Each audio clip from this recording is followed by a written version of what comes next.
Vamos a ver hoy día lo que es la rectificación de áreas, linderos y medidas perimétricas.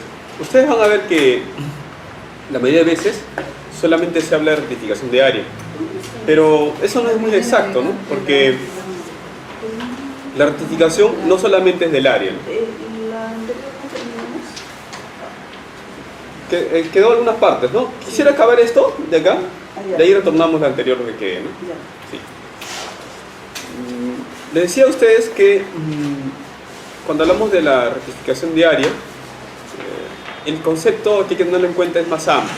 No solamente se va a rectificar el área, también pueden modificarse los linderos y medidas perimétricas. Tanto es así que a veces en la partida registral no aparece ningún dato, no aparece ni linderos ni medidas perimétricas como el área. Entonces, la denominación más correcta es determinación de área, linderos y medidas perimétricas. Sin embargo, van a ver que ustedes en la mayoría de veces se habla solamente de rectificación de área, ¿no? Pero ustedes pueden seguir con ese procedimiento, no solamente modificar el área, sino también pueden consignar los linderos y medidas perimétricas que no están en la partida registral, tampoco en el título archivado, ¿no? Cuando a veces uno quiere hacer una prescripción de dominio, una habilitación urbana, una independización o cualquier otro acto que tenga que ver con la descripción del inmueble, muchas veces ocurre que son observados porque no están los linderos y medidas perimétricas.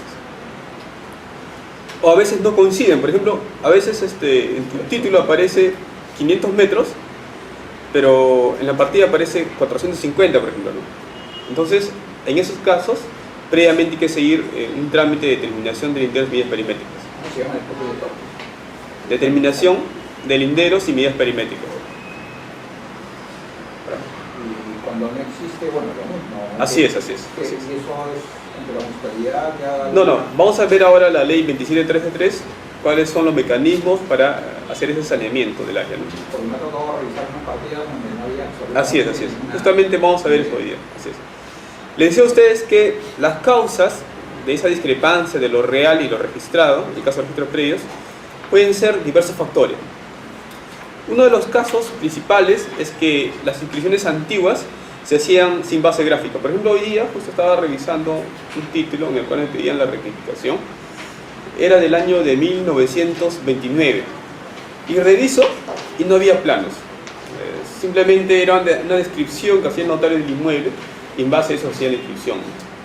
Entonces, una de las razones en la cual hay esa discrepancia entre lo real y lo registrado es pues que aquellas inscripciones antiguas se hacían sin base gráfica, sin plano. Ahora, hasta la actualidad, desde la creación del registro de propiedad inmueble, que es en 1868, han sufrido varios cambios.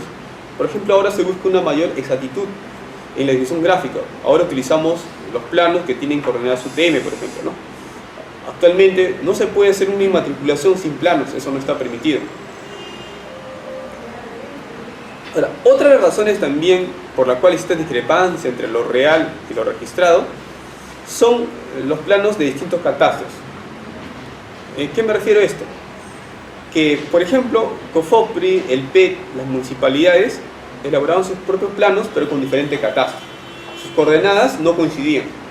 En cambio ahora, con la ley 28294, lo que busca esta ley 28294 es regular la integración y unificación de los estándares, nomenclatura y procesos técnicos de las diferentes entidades generadoras de catastro en el país. O sea, es decir, con esta ley 28294 lo que se va a buscar es que se unifiquen los catastros. Es decir, que tanto las municipalidades, que tanto COFOPRI y otras entidades generadoras de catastro, cuando emitan los planos, sigan un estándar. Por eso es que ahora se habla de zonas catastradas y zonas no catastradas. Ahora, pero cuando se habla de zonas catastradas se refiere que han levantado un catastro, pero siguiendo unos estándares. Y esos estándares están señalados en la ley 28294, ¿no? Se está trabajando en eso. Solamente algunas municipalidades han seguido con esos estándares, ¿no? Por ejemplo, está Cercado, está San Isidro, también está Miraflores, también está trabajando en eso. En algunos todavía no se está. Tienen linderos, incluso he visto que los planos catastrales de Miraflores. Claro, son más exactos, tienen la ubicación más exacta. Así es. Ahora, hay otra razón también, si bien es en menor escala, pero también se produce en la realidad. Algunas veces son los propios propietarios que no respetan su área linderos y medidas perimétricas. Lo que ellos hacen es abarcan áreas de predios colindantes. Por ejemplo, imagínense que una persona es propietaria de ese terreno, ¿no? Y hasta están sus colindantes. Esta persona cuando construye abarca un poquito acá, ¿no? Abarca un poquito acá. Entonces, pues, cuando él va a querer hacer un trámite del registro, por ejemplo, hacer una independización o acumulación, ya no va a conseguir, porque dice, ¿qué pasa? ¿No? ¿Cuál es mi problema? Lo que ha pasado es que él se ha metido pues, unos metros más por acá, ¿no? Entonces, esa es una de las razones también por el cual hay esa discrepancia. Pero si bien es en menor escala, pero también es una de las razones que ocurren, ¿no? Una de las formas de rectificar un área o efectuar la determinación de linderos y medidas perimétricas es en medio de un título archivado. Cuando ustedes tengan un tema en el cual no coincide lo que aparece en la partida registral y su título de ustedes, posiblemente haya habido un error. Ustedes van a tener que ir al título archivado y verificar los planos si coinciden o no con lo que dice la partida registral. Entonces, una de las formas de solucionar, en primer lugar, es revisando el título archivado. Entonces, simplemente hago una rectificación de error material y lo rectifico. Y con eso se puede solucionar el problema.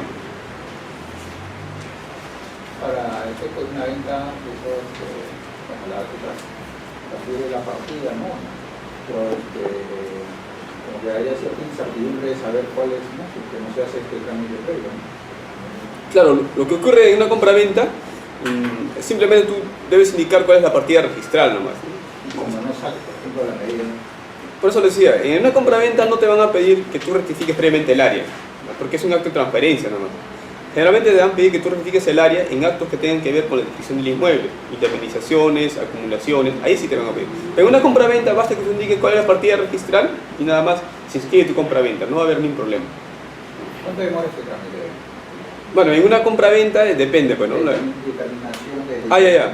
Va a depender mucho del mecanismo que utilicemos, ¿no? Vamos a ver ahora los 3 mecanismos que vamos a utilizar. La certificación no puede ser el tercero adquirente, por el La ratificación en principio debe ser el propietario, el titular registral debe ser, en principio. Adquirir la propiedad, si es adquirir la propiedad, el que recibe la propiedad que compró puede hacer la certificación del Claro, ¿no? Ya, es buena pregunta. Mire, lo que yo he visto es en prescripciones ejecutivas de dominio que se le está permitiendo hacer simultáneamente la prescripción ejecutiva de dominio y simultáneamente también hacer la rectificación de área. En este caso, tú tendrías que pedir la inscripción de la compra-venta y simultáneamente también pedir la rectificación de área.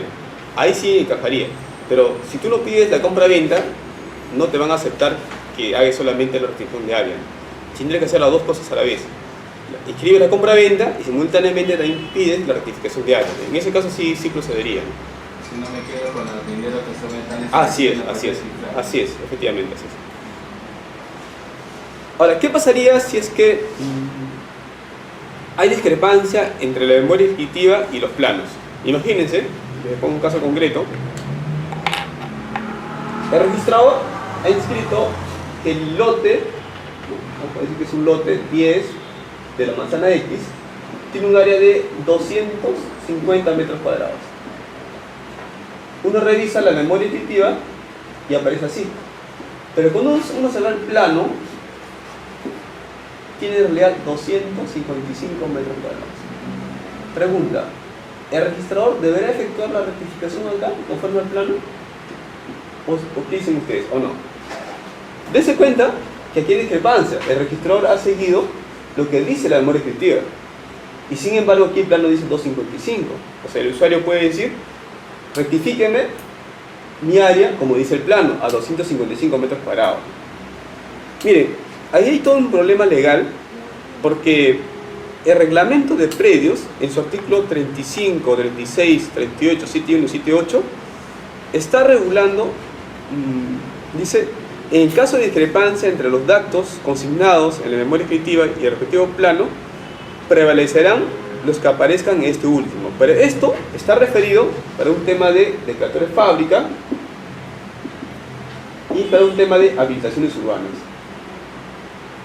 No dice para un tema de independización. Entonces, me parece a mí, mi punto de vista, si yo quiero solucionar este problema, tendría que presentar una nueva memoria descriptiva en el cual corrijo, digo que mi área real es 255 metros cuadrados. Y con eso sí podría hacer una rectificación.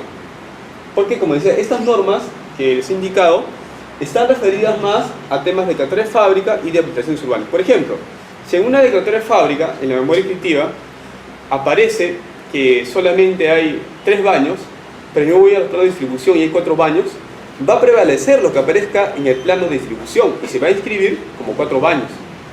En ese sentido está recogida la norma, pero no se ha puesto el reglamento de predios en el supuesto de independizaciones.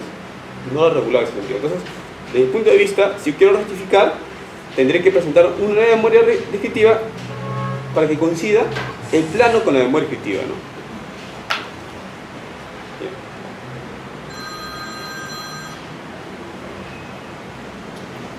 También tenemos el artículo 85 del Reglamento General que dice que las rectificaciones pueden hacerse en mérito de documento fehaciente. Entonces, si yo voy a ingresar una nueva memoria descriptiva, con eso se pudiera hacer la rectificación. Ahora, no en todos los casos va a proceder la rectificación. Por ejemplo, si hay obstáculos registrales, ya no va a proceder la rectificación. ¿En qué casos? Imagínense que, miren, el título archivado dice que mi área es 255 metros cuadrados. Pero el registrador lo inscribió, puso 250 metros cuadrados. Título archivado, esto es lo que aparece registrado. Ahora, ¿qué sucede? Si es que se inscribe con posterioridad, por ejemplo, un saneamiento catastral registral y se pone que el área real no es 250 ni 255, sino 300 metros cuadrados, yo ya no podré hacer la rectificación a 255 metros cuadrados. Es decir, si es que hay un obstáculo registral en la partida, ya no se puede hacer una rectificación. ¿Ya? Eso es importante que ustedes lo tengan en cuenta. Ahí no se puede rectificar de 250 a 300, que es lo que dice el profesor. Claro, si ya está registrado ya como 300 metros, yo no puedo solo regresar a 255. Claro, pero de 250 sí lo puedo rectificar a 300. Claro, con el saneamiento que está registrando, el PUC, sí se podría, sí, no habría problema. Ese sería otro tiempo, sí, así es. Si no, la idea que quiero darles es que para una rectificación, para que sea procedente, no deben existir obstáculos registrales. A eso es lo que le estoy refiriendo. Esa es la idea que quiero transmitir. En este caso, para menos no se... No, la idea es que no debe inscribirse un título incompatible. Esa es la idea, ¿no? Porque el principio de prioridad excluyente prohíbe la inscripción de títulos incompatibles. A eso me estoy refiriendo, ¿no? Bien. Tenemos acá la ley 27333 que regula 3 procedimientos. ¿Ya? Esta ley regula los 3 procedimientos para hacer las rectificaciones de área. Bien. Vamos a ver el primero de ellos. Dice, por mutuo acuerdo. Miren ustedes que la norma indica que mediante escritura pública suscrita por el propietario del predio y los propietarios de todos los predios colindantes, en la que estos manifiesten su conformidad con el área, linderos y medidas perimétricas según corresponde. Ese es el primer supuesto. Es decir, hay superposición de... Imagínense que este terreno de acá, su área real, no es lo que aparece registrado, tiene un área mayor. ¿El qué puede hacer? Ponerse de acuerdo con sus colindantes, hacerle firmar una escritura pública y presentar luego un plano que llegue a ser visado por la municipalidad, eso es regla general, y luego pedir la rectificación de área. Entonces ahí va a tener que rectificar el área de acá y el área de los predios colindantes. Entonces para eso necesito acuerdo con todos los predios colindantes. Pero vamos a ver más adelante que el Tribunal Registral dice que no sería necesario que participen todos los propietarios de los predios colindantes, sino solamente aquellos en el cual resulten afectados. Eso lo vamos a ver detalle por detalle. ¿Una sesión de derechos por la naturaleza del acto? No, es una rectificación de área, ¿no? Es una rectificación de área. Es una rectificación de área en el cual ellos están declarando que en la realidad sus áreas son tales.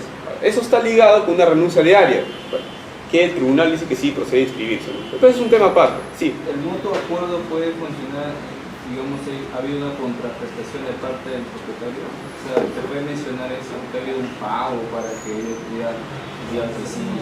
Bueno, eso sería ya un tema interno entre ellos, ¿ah? Las escrituras públicas que yo he visto no ha habido ese tema de contraprestación. Pero internamente me imagino que habrá una contraprestación, ¿no? Pero en las escrituras públicas solamente he visto que los colindantes dicen, sí, estamos de acuerdo, ¿no? Que el área es tal y tal. Sí. Otro mecanismo de hacer la rectificación de área, ¿no? O determinación de área en linderos medidas perimétricos es el procedimiento notarial. Este procedimiento notarial se va a seguir como un asunto no contencioso. No se olviden ustedes que los notarios tienen competencia cuando no exista litigio. Si alguien se opone, el trámite notario va a terminar, va a concluir y tendrá que irse al Poder Judicial, ¿no es cierto? Entonces la regla general es que el notario va a tener competencia, pero siempre y cuando no exista oposición, ¿no es cierto? Si existe oposición y existe un litigio, y eso ya no puede conocer el notario. Eso es algo importante que hay que tener en cuenta. ¿Un acta de conciliación también? ¿Un acta de conciliación? No. Estos son las tres formas como se puede hacer una rectificación de área. Un acta de conciliación no daría mérito para hacer una rectificación de área. Tendría que hacer una escritura pública. O sea, esa acta de conciliación tendría que formalizarlo en una escritura pública en la cual firmen todas las partes contratantes, ¿no? Sí. Además, supone un requisito más en el procedimiento notarial. Dice, cuando el área real del predio sea igual o inferior a la registrada en la partida. Eso es algo bastante importante, ¿no?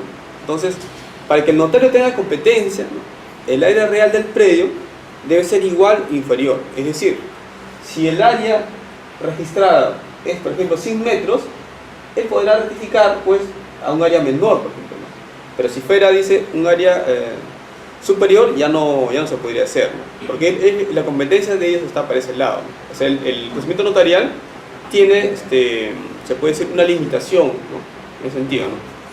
Dice, si el área real es superior, miren lo que dice la norma, a la registrada, procederá a este trámite siempre y cuando exista una certificación registral de que la mayor área no se superpone a la registrada en la partida. Es decir, si el notario quiere hacer una rectificación de área que sea superior a la área registrada, tendrá que haber una certificación, ¿no?, en este caso, pues, del área de catastro, de registros, que no exista superposición.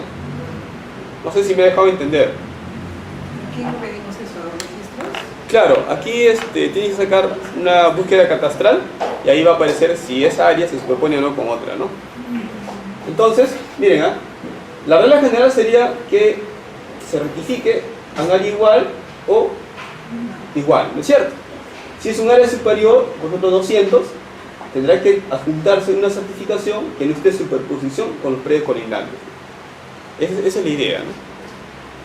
Vamos a ver entonces el primero de los supuestos, que es la rectificación de área, linderos, medidas perimétricas por mutuo acuerdo.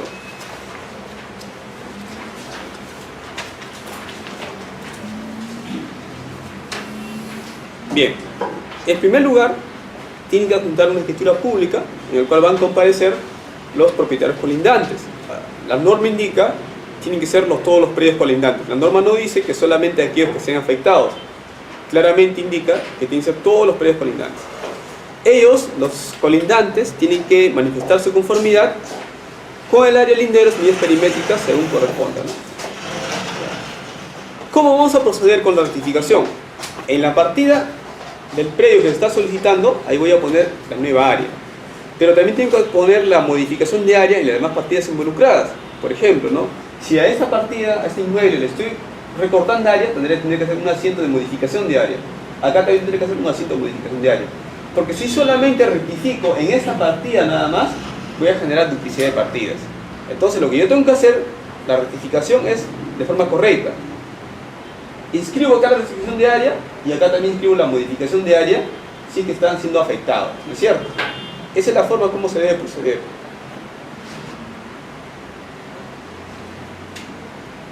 Ahora vamos a hacer ciertas preguntas con la rectificación de área. ¿Procederá la rectificación de áreas por mutuo acuerdo en caso de superposición de áreas?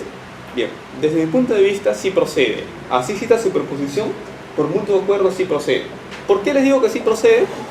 Porque las limitaciones establecidas en la ley 27333 se refieren al caso del procedimiento notarial. En cambio, si es mutuo acuerdo, se entiende que todas las partes intervinientes están cediendo sus áreas. Entonces, así si la superposición tranquilamente puede proceder por mutuo acuerdo. No habría ningún inconveniente para poder hacer la rectificación de área. ¿Por qué? Porque cuando imaginemos que la rectificación se superpone con este y con este predio. Pero cuando yo rectifico en este predio, reduzco estas áreas, ya no va a existir superposición ya. Y como tengo acá el consentimiento de los colindantes, ya no va a haber ningún tipo de superposición, no va a haber ningún problema. ¿Por qué? Porque tengo la intervención de los titulares registrales de los predios colindantes. Pero no se olviden que esto se aplica cuando es por mutuo acuerdo, porque aquí tengo el consentimiento de los predios colindantes. En cambio, en un procedimiento notarial no hay mutuo acuerdo. Ahí el único que interviene es el solicitante nada más. ¿Ya? No se olviden de eso, por favor, ¿ya? Y el plano solamente del predio que queremos rectificar, no tiene que estar plano de los demás colindantes. No. En el mutuo acuerdo yo tengo que presentar todas las áreas involucradas del predio solicitante, pero también cómo van a quedar los nuevos predios colindantes. Así es, efectivamente, tiene que hacerse de esa forma. Una rectificación y dos modificaciones. Así es, efectivamente, tiene que hacerse así. Ya, entonces le decía, desde el punto de vista, sí procede la rectificación de áreas por mutuo acuerdo, así se da superposición.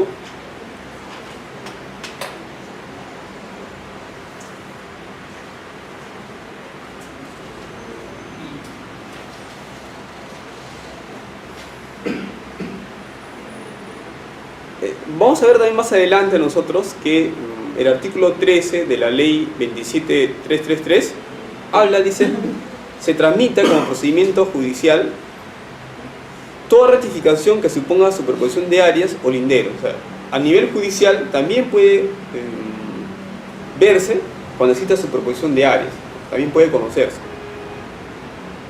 O cuando surja oposición de terceros. Imagínense que ustedes están llevando un procedimiento notarial de rectificación de área y alguien se opone, puede irse al Poder Judicial y discutir ahí si procede o no la rectificación de área. No hay ningún inconveniente ahí.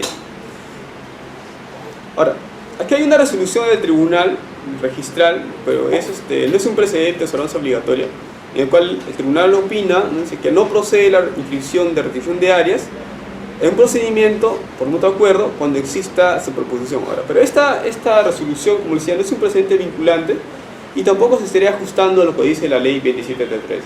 La ley 27333 no prohíbe que por mutuo acuerdo se pueda eliminar una superposición de área, ¿no? Yo no estoy de acuerdo con esta posición del tribunal registral, que tampoco es un precedente de observancia obligatoria, ¿no?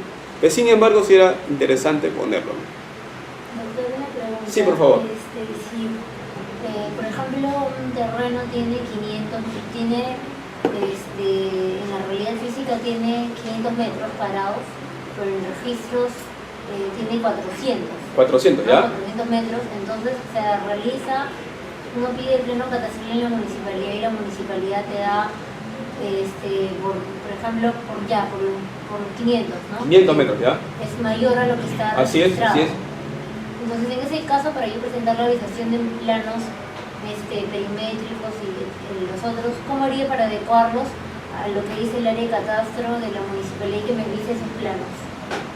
Ya, lo que sucede aquí, en principio, tú tendrías que puedes seguir tranquilamente, puedes seguir el trámite por mutuo acuerdo, ¿no? Por mutuo acuerdo, tendrías que llevar, en este caso, algunos documentos en el cual intervengan los demás colindantes, un documento privado, y deberías a la municipalidad para que tengan que visarte como es el área real, ¿no?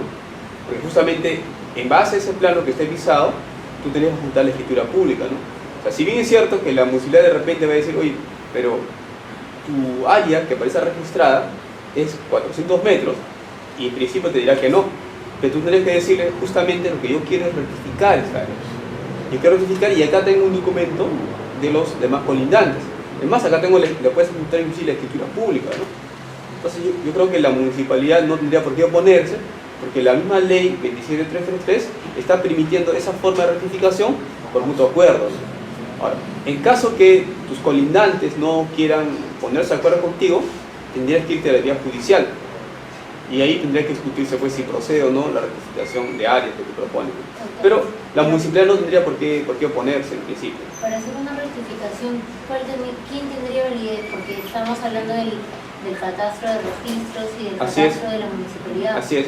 Puedo tener tres medidas diferentes, uno de lo real, otro de la municipalidad y otro de registros. Así es. Entonces, en mérito que yo voy a hacer la rectificación. En principio, tú tienes que, puedes pedir a la municipalidad, en todo caso, que ellos levanten el plano físicamente, ¿no?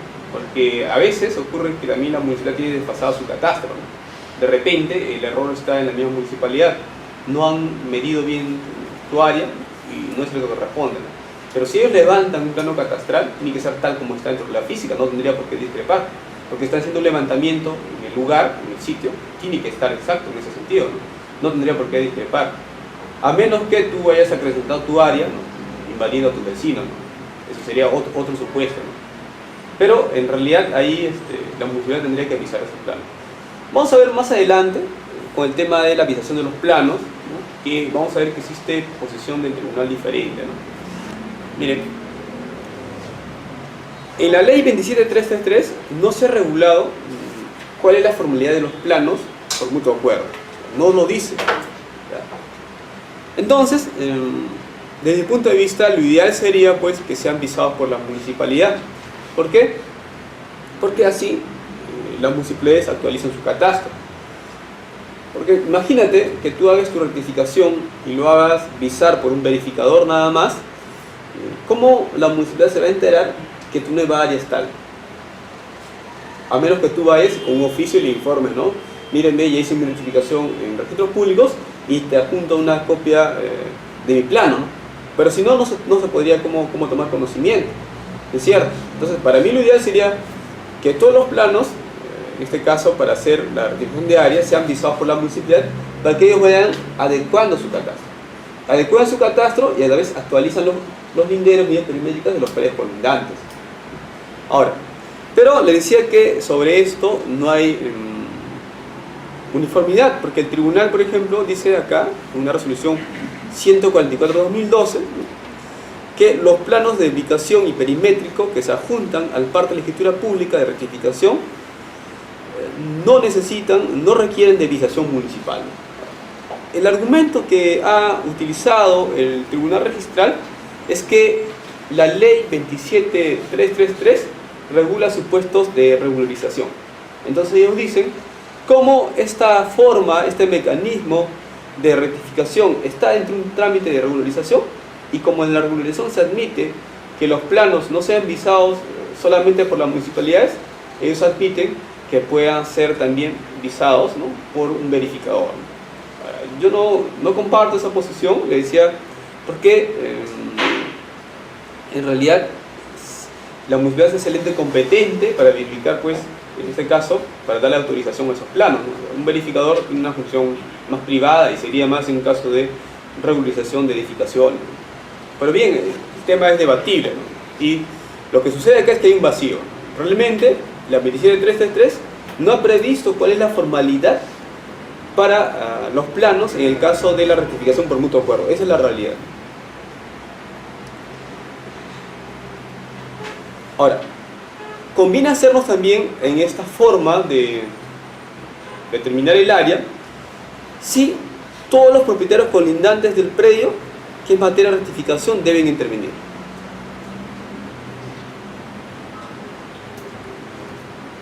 Miren, la norma es clara. La norma dice deben participar todos los predios colindantes. En ningún momento está diciendo si solamente deben participar los predios afectados.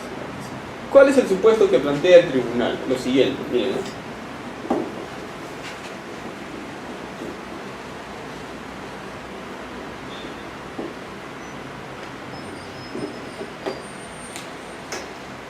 Imaginemos que el predio está ubicado acá, ¿ya? Y con esa rectificación solamente se va a afectar este predio colindante de acá. No voy a tocar este predio, ni voy a tocar este predio, y este acá es una avenida. Entonces el tribunal dice, ¿por qué vas a obligarle que intervenga ese titular y ese titular? si solamente se le está afectando a este, digamos que este es A. Según el razonamiento del tribunal, dice, solamente debe intervenir el propietario colindante afectado. En este caso, solamente A y el solicitante, que será S. Entonces, según el razonamiento del tribunal, dice, en la escritura pública debe intervenir solamente S y A, y con eso es suficiente. No tienes por qué molestarles a estos colindantes, porque sus predios de ellos se van a mantener igual. Por lo tanto, según el razonamiento del tribunal, será suficiente para la rectificación de áreas por mutuo acuerdo que intervengan los propietarios colindantes que resulten afectados. Los demás no es necesario que intervengan. Es un tema bastante discutible, ¿no? Porque, como les decía, en primer lugar, la ley 27333 sí exige que intervengan todos los propietarios colindantes. O sea, no hace una distinción, no dice solamente deben intervenir aquellos que resulten afectados. No lo dice en ningún momento, ¿no? Pero ahí está la resolución, ¿no? Y ya pues dependerá pues de cada caso en concreto cómo se aplica, ¿no? Bueno, pero al menos en este tema, yo creo que si no le están afectando a ellos, obligarlos a intervenir tampoco tendría mucha lógica, mucha razonabilidad, ¿no? O sea, en este caso, sí me parece pues que si solamente se le está afectando a A nomás debería intervenir. ¿Por qué obligarlos a ellos si sus lotes van a quedar igual? No se va a ver perjudicado en nada, ¿no? En todo caso, lo ideal sería que la ley 27333 sea modificada, ¿no? Y señale pues lo que dice el tribunal, ¿no? Pero esa es la postura que tiene este caso el tribunal registrado. Entonces, el tribunal dice lo siguiente, ¿no? Cuando la determinación de las medidas perimétricas no afecta a los predios colindantes, no se requiere la intervención de los propietarios de dichos predios en la respectiva escritura. Bueno, y en este caso, en la 446/2013, sí dice pues que la visación de los planos deben ser visados por la municipalidad. Entonces, ustedes van a ver que el mismo tribunal se pone de acuerdo, porque en unos casos dice que deben ser visados por la municipalidad y en otros casos dicen que no deben ser visados por la municipalidad los planos. ¿Por qué se da eso? ¿Por qué hay vacío normativo? Como no dice nada la 27333, el mismo tribunal se pronuncia de diferente manera, ¿no? Ante esos vacíos normativos. Ahora, la otra resolución se pronuncia en el mismo sentido, ¿no? Aquí hay otro tema, miren. ¿Qué pasaría si es que la rectificación de áreas involucra áreas destinadas a vías públicas? ¿Debería intervenir la municipalidad provincial autorizando dicha rectificación? Es un tema bien debatible. ¿Por qué? Le voy a explicar. Imaginemos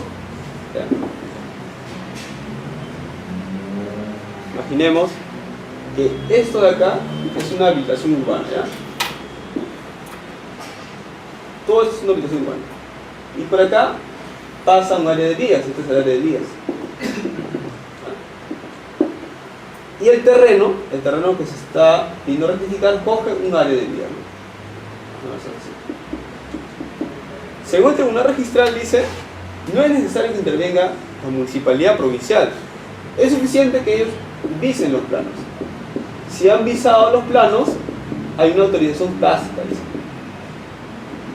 Yo no sé, realmente no estoy muy de acuerdo con esa posición, porque en principio si son vías, son bienes de dominio público. En todo caso, pues, como ser bienes de dominio públicos, no me parece que una simple visación solucione el problema. Al final lo que tú vas a generar es, vas a perjudicar el acceso que tenías sobre esa habilitación. Entonces no estoy muy de acuerdo con esa posición del tribunal, ¿no? Pero el tribunal dice que sí, ¿no? El tribunal dice que no, basta que ellos visen los planos y ya con eso están autorizando, ¿ya?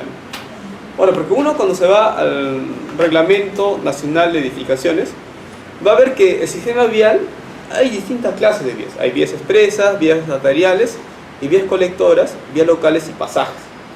Ahora, si fuera una vía expresa, inclusive considero que debería haber una ordenanza en todo caso municipal que desafecte esa parte, ¿no? Que la vía no sea, se corra un poco más por acá de repente. Como yo vi un caso, ¿no? Que la municipalidad había trazado unas vías, pero no había considerado pues que sobre esas vías ya había edificaciones, había casas, porque a veces la municipalidad hacen sus planes urbanos, pero no consideran pues la realidad, ¿no? O sea, no van al mismo sitio, ¿no? Ellos trazan nada más. Entonces, cuando han hecho el trazado, con posterioridad, estas personas han ido a reclamar, porque no se podían titular. Entonces, ¿qué ha hecho la municipalidad? Ha corrido las vías. Si antes era por acá, no, la pasamos por acá. Y para esa rectificación ha tenido que hacer con una ordenanza municipal. Entonces, yo no estoy muy de acuerdo tampoco que sea suficiente pues una simple avisación de los planos, sea una autorización. No me parece que sea, me parece que es demasiado facilista esa solución. Sí, porque además la instancia administrativa no es una instancia autorizada para hacer sesiones de bien público, ¿no? Así es. Entonces, son estos problemas que nos presenta la rectificación de área. Ustedes van a ver, también existe otro problema.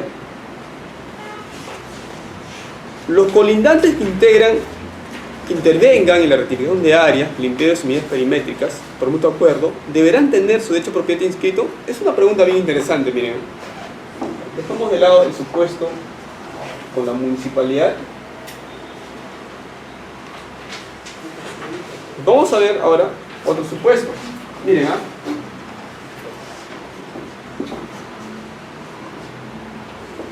imaginemos que este es el predio que quiero rectificar. Registralmente, acá aparece un titular A, un titular B, un titular C. Registralmente hablando. Pero en realidad, A le vendió a X, C le vendió a Y y E la vendió a Z. Pregunta: ¿en la escritura pública podrá intervenir Z, Y, X, pero a pesar que ellos todavía no han visto su derecho? El tribunal registral señala, pues, efectivamente, los que intervengan tienen que ser titulares inscritos. Es decir, los que tienen que intervenir acá son B, A y C. Ellos tienen que intervenir. Entonces, yo estoy de acuerdo con esa posición del tribunal. Me parece que si estamos en una rectificación de carácter registral en este caso, porque voy a inscribir en la partida registral de la nueva área, tienen que intervenir los titulares inscritos. Es decir, si todos los colindantes que participen en la escritura pública tienen que tener su derecho a propiedad inscrito. Esto es algo muy importante. Entonces, solamente si en caso el titular registral anterior ya no está, ya no vive... que regularicen, pues, ¿no? Que estas personas regularicen su dominio previamente, ¿no? Así es, así es.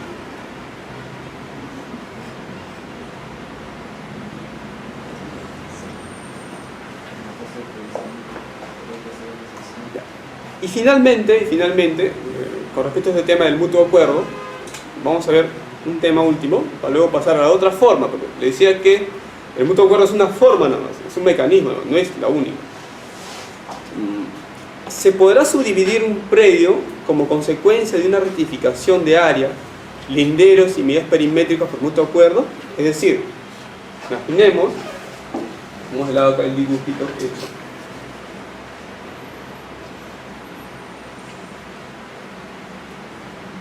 Imaginemos que registralmente este inmueble tiene 20 metros, acá tiene 10, tiene 200 metros cuadrados.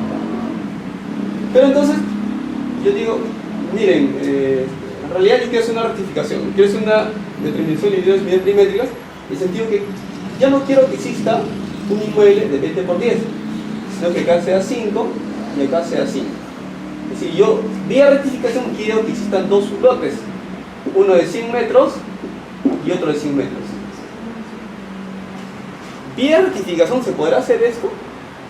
Esa es la pregunta que tenemos que hacernos. Mi posición es que no se puede hacer esto, pero la rectificación lo que persigue es poner en registros lo que es en la realidad. Esa es la finalidad de la rectificación. Mediante rectificación uno puede hacer una subdivisión y una independización, eso no se puede hacer. Entonces, aquí en ese sentido, se ha pronunciado el tribunal registral, ¿no?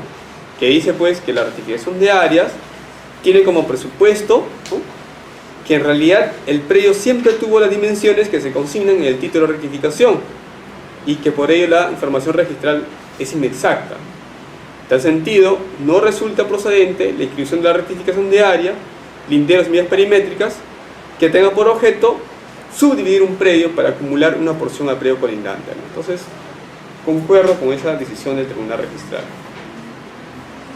Vamos a ver ahora al otro mecanismo de saneamiento, ¿no?, de rectificación de área. Vamos a ver al procedimiento notarial. Borramos un momento acá.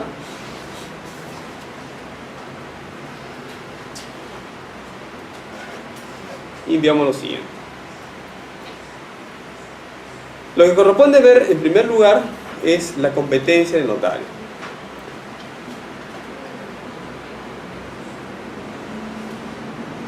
El notario va a ser competente de la provincia donde se localiza el predio en materia de prescripción o de rectificación del área y límites medidas perimétricas. Entonces, si quiero hacer una rectificación por procedimiento notarial, tendrá que hacer un notario pues de la provincia donde está ubicado el predio. Un notario de Callao no podrá rectificar un predio que esté en Lima, no podrá hacerlo. Tiene que respetar la provincia, eso es algo muy importante. Entonces, aquí se determina la competencia del notario. Un notario de San Isidro puede rectificar a uno del Agustino sin ningún problema, porque está dentro de la provincia de Lima. No se olviden de eso. Tenemos nosotros la directiva 013-2013. Esta directiva surgió con la finalidad de unificar los criterios de los registradores para poder calificar los títulos que tengan que ver con los procedimientos notariales, ¿no? Por ejemplo, títulos supletorios, prescripción de dominio, rectificación de áreas. Entonces, lo que dice en primer lugar esta directiva dice lo siguiente: así no se encuentra inscrita la habilitación, la aprobación de habilitación urbana, procede la rectificación de área y el notario es competente, dicen, siempre que la municipalidad establezca que el inmueble cuenta con significación urbana. Entonces, ¿qué quiere decir eso? De repente el inmueble sobre el cual yo quiero pedir la rectificación es rústico, pero si yo acredito su calidad de urbano con un certificado de significación y vías, procede la rectificación de área en vía notarial. Es lo que nos está queriendo decir esta parte de la directiva.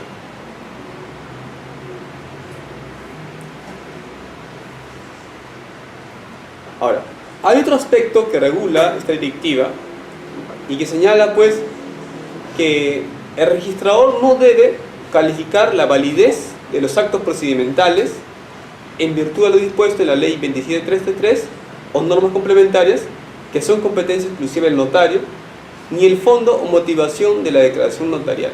Mire, este tema es bastante discutible, ¿eh? Les voy a decir por qué.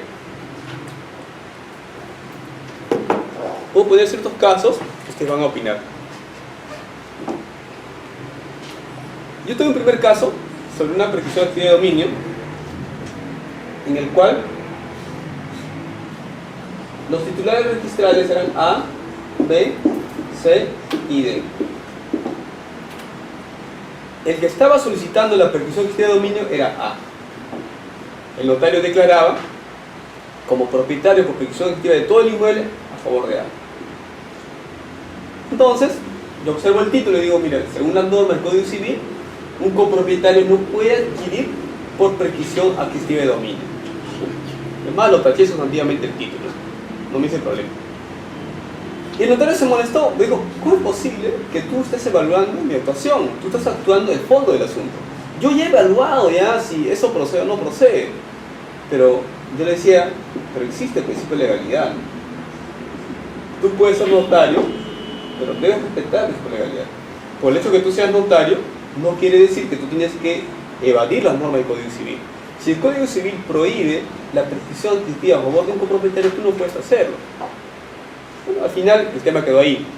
El notario insistía que yo le estaba invadiendo su competencia. ¿Los herederos del copropietario pueden estar? Aquellos titulares registrales que sean copropietarios no pueden hacerlo. ¿Ya? Ahora, ¿qué pasaría si hay un heredero por acá, digamos X? Pero si este heredero está registrado como heredero en el registro de sucesiones intestadas, de repente te lo van a denegar. Pero si el X no aparece para nada en la partida de registrales, no habría ningún inconveniente, al menos registralmente, para que sea registro. Yo tengo un caso que son 10 hermanos. ¿Ya? Era una chacra de 60.000 metros. Pero las hermanas ya murieron. Los hijos de los hermanos ya están también ya viejitos. Entonces quedan los nietos, digamos, o los bisnietos. Claro, ellos sí pudieran prescribir. Puede ser la prescripción adquisitiva de dominio. O sea, están haciendo Siempre y cuando ellos no aparezcan como titulares registrales. Eso es lo importante. Porque ya los Así es. ya murieron, ya.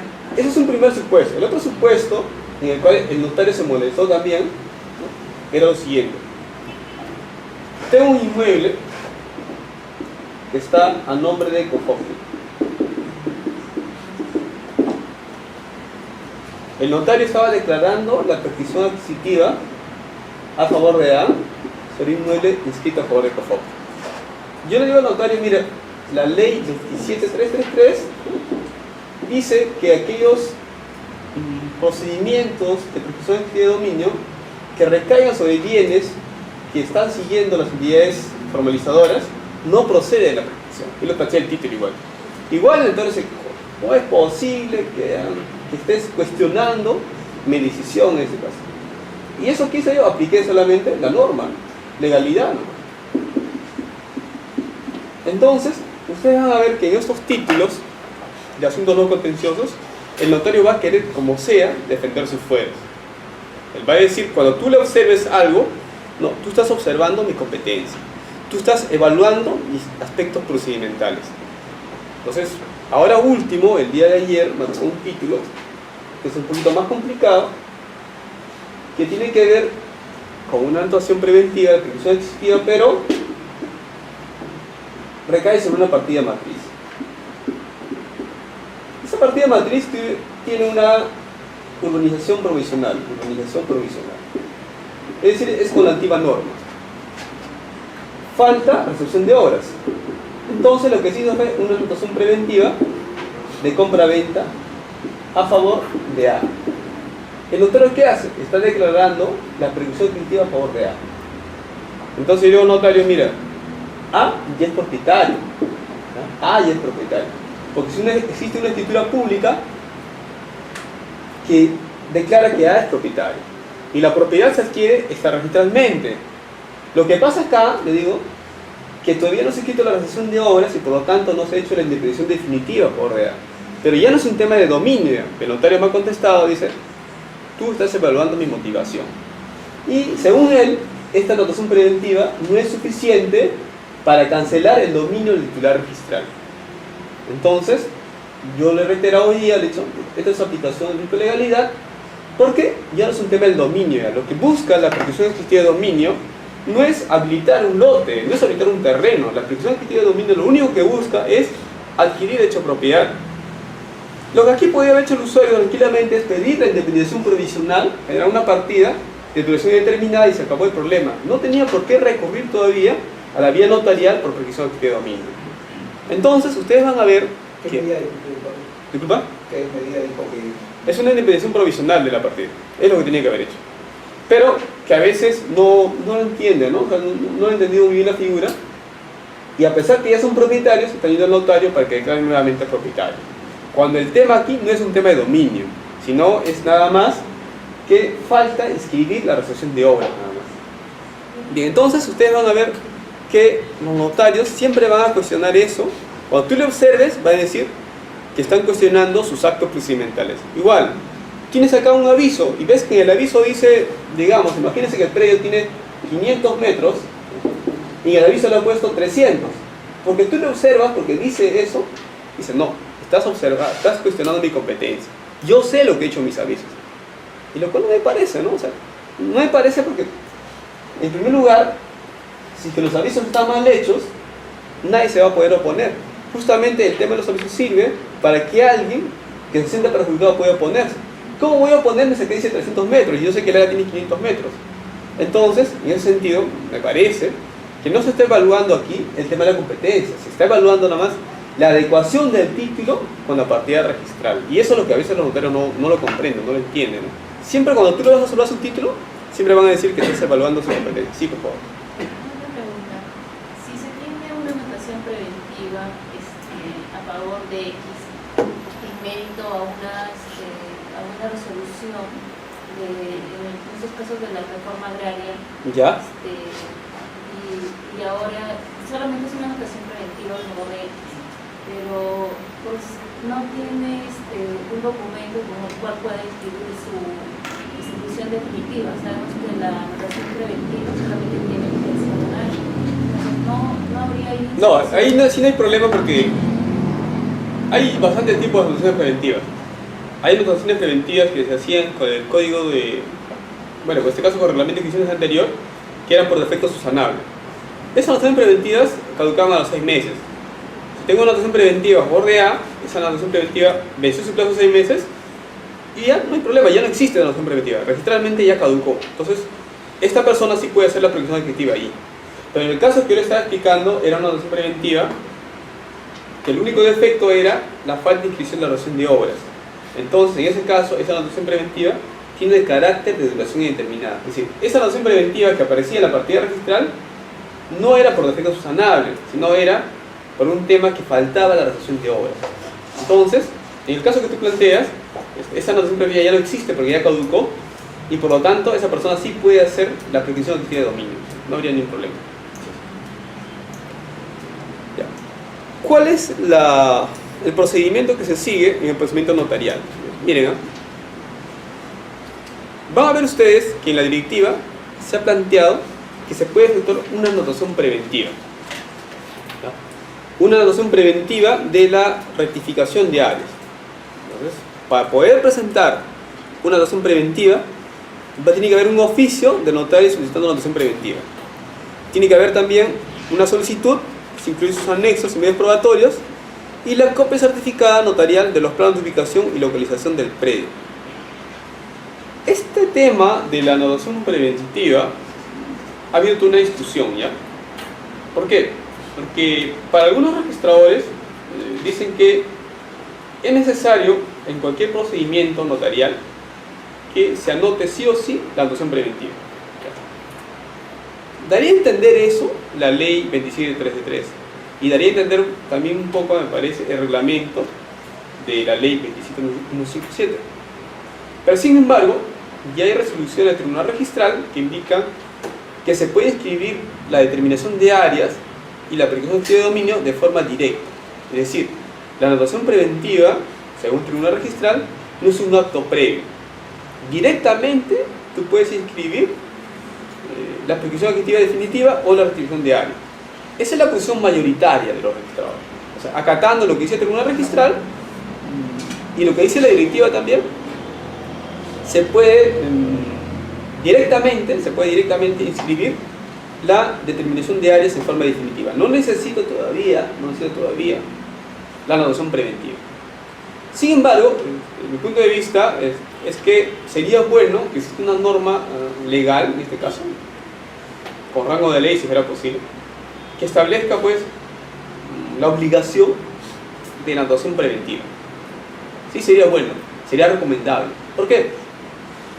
Porque cuando en la partida registral se anote preventivamente este procedimiento, va a haber mayor facilidad de oposición. ¿Ya? Mayor facilidad de oposición. ¿Por qué les hablo bastante del tema de la oposición? Porque me ha tocado un par de títulos en el siguiente sentido. ¿Ya? Miren, ¿eh?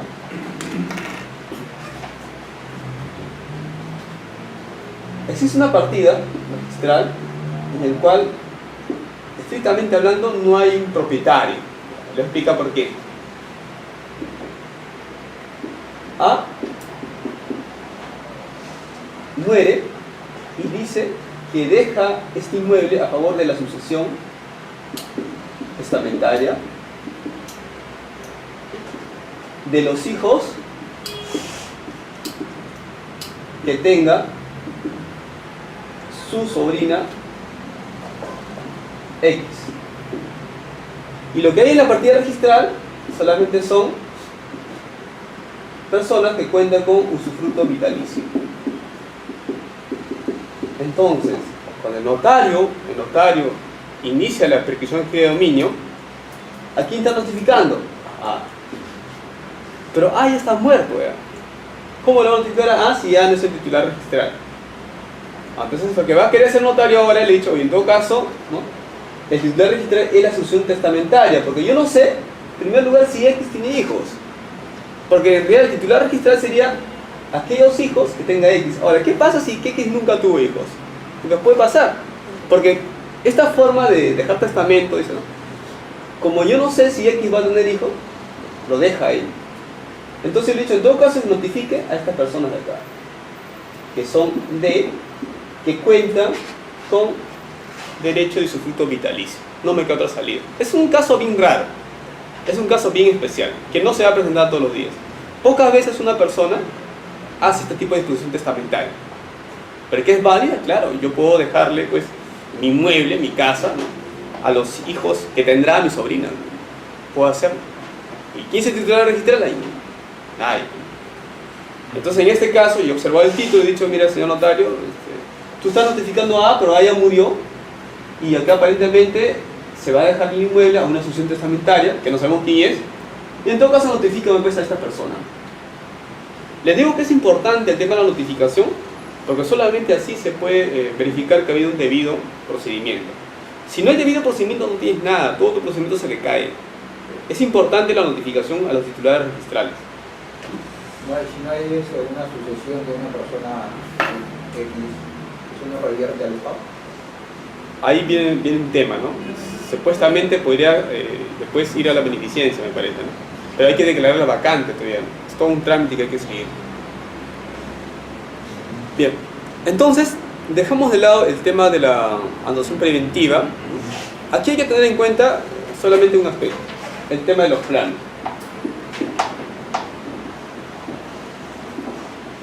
Aquí, originalmente, todos pedíamos que los planos estén visados por la municipalidad. ¿Ya? Todos estamos pidiendo eso. Sin embargo, el Tribunal Registral luego sacó un precedente de observancia obligatoria y dijo, un momentito, el que debe verificar la validación del plano no es el registrador, sino es el notario. Por lo tanto, esos planos no necesariamente deben ser visados por la municipalidad.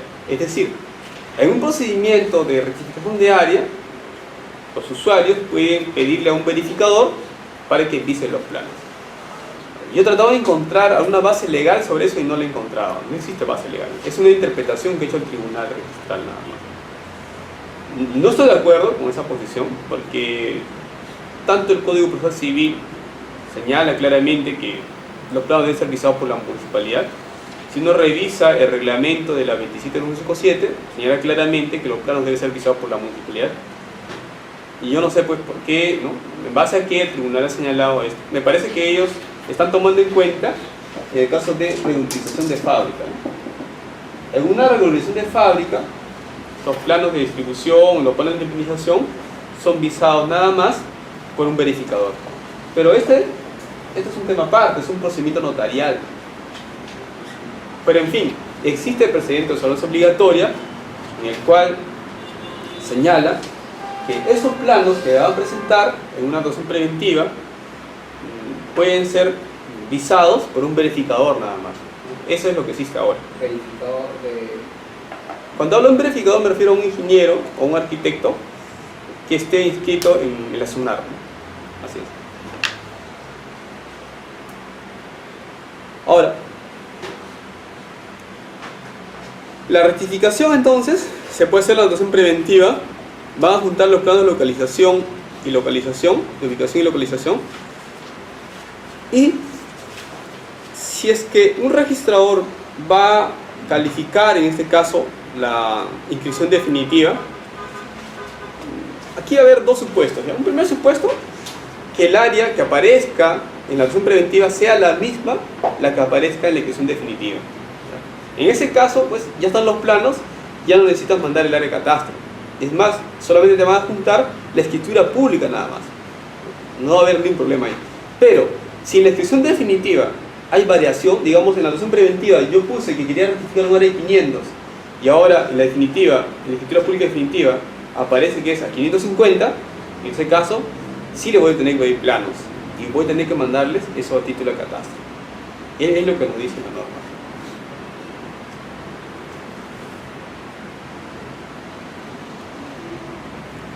También nos dice la directiva que no procede la anotación preventiva de saneamiento de área que recaigan sobre inmuebles no inmatriculados. Es decir, el notario no puede efectuar una anotación preventiva sobre un predio no inmatriculado.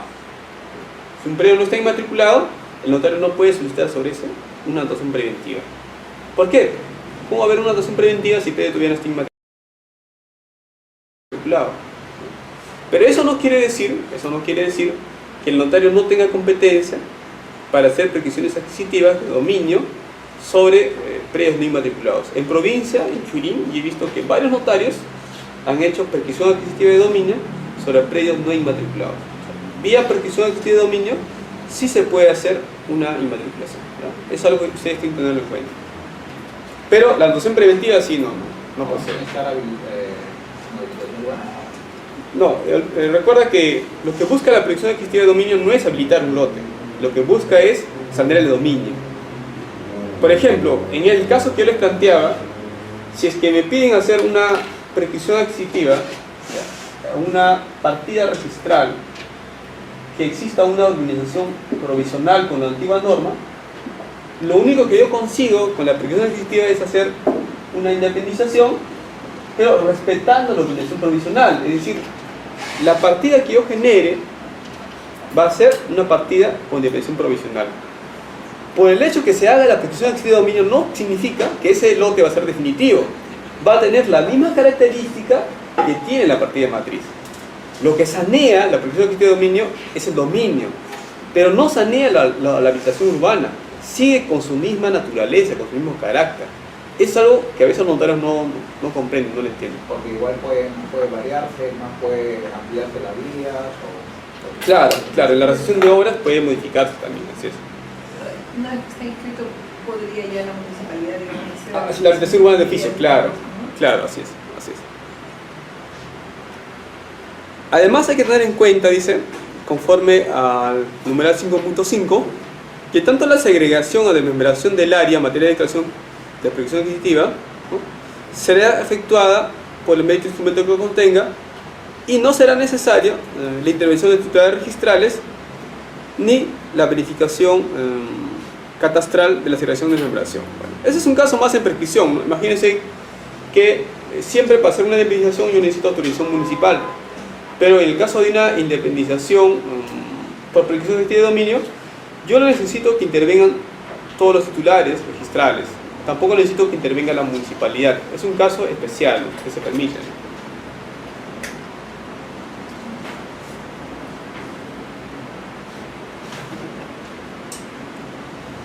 Bueno, esto ya lo hemos hablado, le he dicho que el saneamiento de área, vía restricción de área, puede hacer sobre inmuebles urbanos o situados en zonas urbanas, ¿no?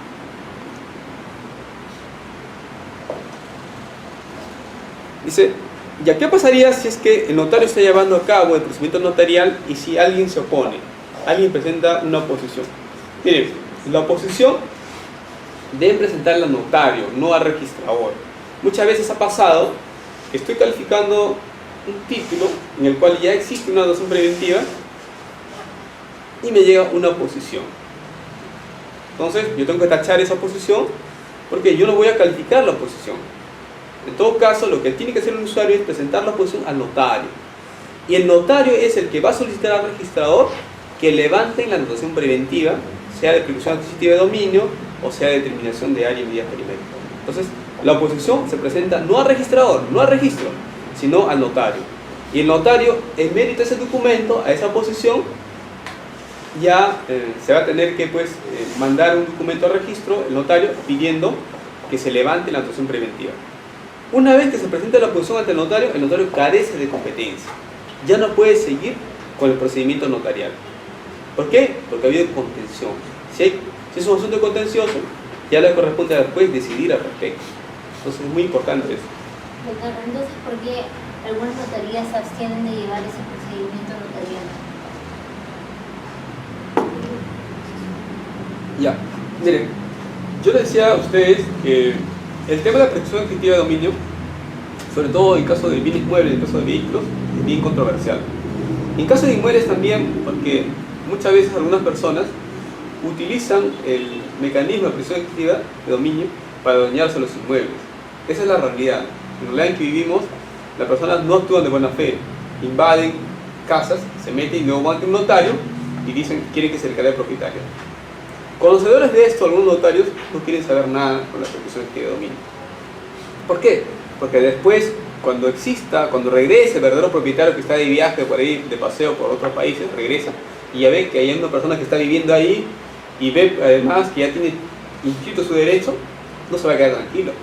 va a demandar y el primero que lo va a jalar es al notario.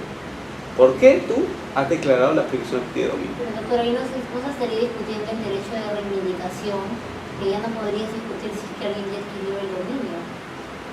Por eso le decía, en realidad, en el proceso judicial, el juez tendrá que evaluar si es que había una posesión pacífica, pública, si esa persona se ha comportado como propietaria. Eso es lo que va a tener que hacer en el proceso judicial. De repente se tendrá que ver la nulidad de esa prescripción de dominio, la nulidad de esa escritura pública y también la cancelación de ese asiento de dominio. Ya se verá eso ya en el proceso judicial respectivo. ¿Ya? Pero claro, efectivamente, ¿no? El propietario que se sienta afectado va a tener que hacer una reivindicación, te doy la razón. Pero ya dependerá del juez si le da o no la razón. Porque de repente esta persona se fue por 10 años y recién al 11º año recién regresa y quiere que se lo reconozca su propiedad. En ese caso de repente no tendría razón. Pero ya si se ha judicializado, el notario ya no tiene ya ningún tipo de competencia, ¿no? Pero yo no creo que en ese supuesto el juez le otorga el derecho a la propiedad, porque si abandonó el bien y es un castigo penal y ese abandono no tendría sentido que de nuevo vuelva a recuperar el bien. Claro, habría que ver cada caso en concreto, ¿no? Efectivamente, haber casos en el cual el juez va a dar la razón, hay casos que no lo dará. Dependerá mucho de las pruebas que se actúen, ¿no? Que se acrediten. De repente tendrá que irse a la municipalidad, pruebas testimoniales, cómo se acredita la evidencia también, ¿no? Porque no se olviden ustedes que ahorita es muy fácil ir ante una asociación, pedir una constancia de posesión, es muy sencillo, no es muy complicado. Tú vas a la municipalidad, haces una declaración jurada y ya te dan tu hoja PU o hoja HR. O sea, en el país en que vivimos es muy sencillo hacer esos trámites. Además que hay muchos predios que no los conduce directamente el propietario, puede ser un administrador o alguien delegado que puede estar en convenio con otras personas y empiezan por ello. Así es. Entonces es un poco arriesgado por un notario declarar la prescripción de dominio. No es muy sencillo. Entonces el notario tiene que pensarlo dos veces. Entonces es un tema bastante debatible. Lo que mayor seguridad te da pues es en el proceso judicial, ¿no? Que ahí sí pues un poco más complicado porque ahí es una inspección judicial, un poco que te muestra mayores seguridades, digamos, a nivel de debido proceso.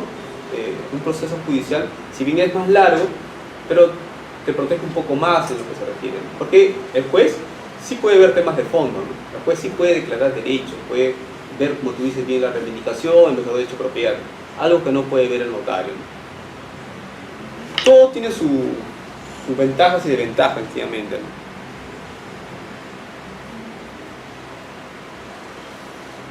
Entonces, si es que el notario manda un oficio al registrador, ¿no? En el cual evidencia la posesión, ese oficio que mande es lo suficiente para cancelar la anotación preventiva, ¿no? Que hubiese dado lugar, ¿no? Siempre que se formule rogatorio en forma expresa y se presente tal comunicación por el diario,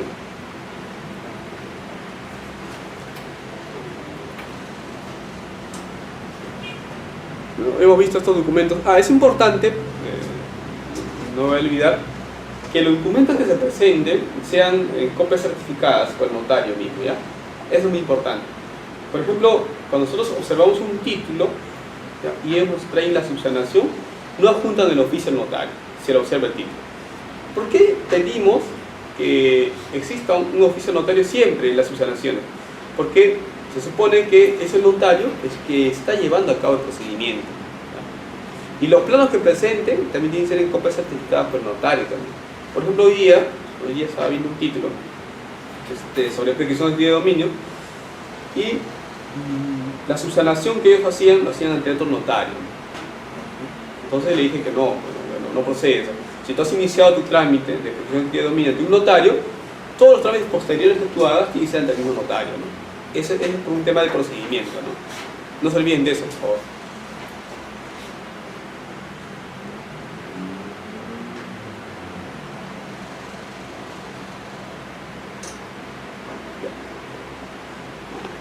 Bueno, también finalmente vamos a decir que la importancia de esta notificación preventiva, ¿no? Es porque es que de repente no se pudo hacer una notificación personal, pero de repente pues alguna persona interesada va a poder ver la partida registral, va a ver la notificación preventiva.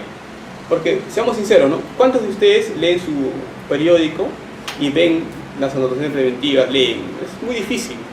Pero en cambio si tú revisas la partida, ahí puedes encontrar la noción preventiva del inicio de un proceso de determinación de área, por ejemplo, ¿no? Entonces puedes oponerte ahí, ¿no? Entonces, por eso consideramos que es importante que se efectúen las anotaciones preventivas.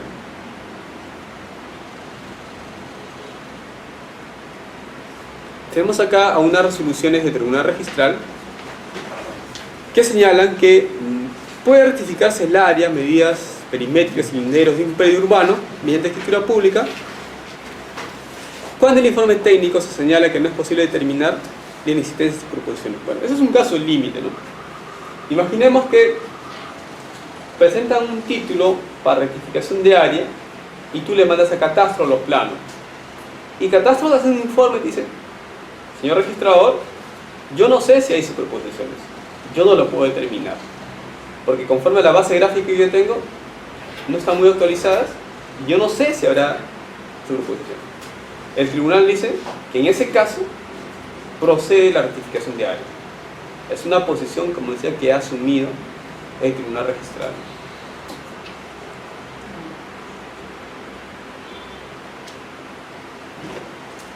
Otra resolución es que para la inscripción de la rectificación de área, el registrador deberá verificar si el bien en materia de saneamiento se encuentra en zona urbana.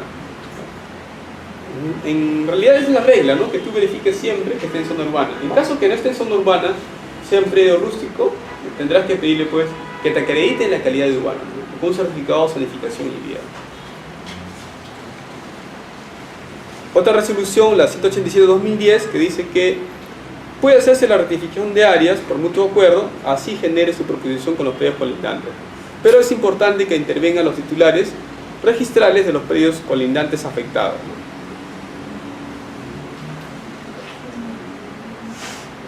Y también otra resolución que señala lo que dice, en este caso de la ley 27.3, cuando el área real es mayor a la registral, va a proceder siempre y cuando dicha área no se superponga con otros predios, ¿no? Ese es un procedimiento notarial.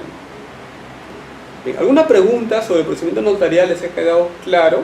¿Les ha quedado claro? ¿O alguna duda que han tenido? De repente con la posición, o de repente otro aspecto que no se ha quedado claro. Para luego pasar lo que es el proceso judicial. En este caso, usted, en la parte que dice la jurisprudencia registral de que tiene que participar siempre los colindantes, en forma de... Así es. Pero si es así, no sería lo más práctico hacerlo vía mutuo acuerdo. Claro, justamente el 110/2010 que estamos aquí viendo es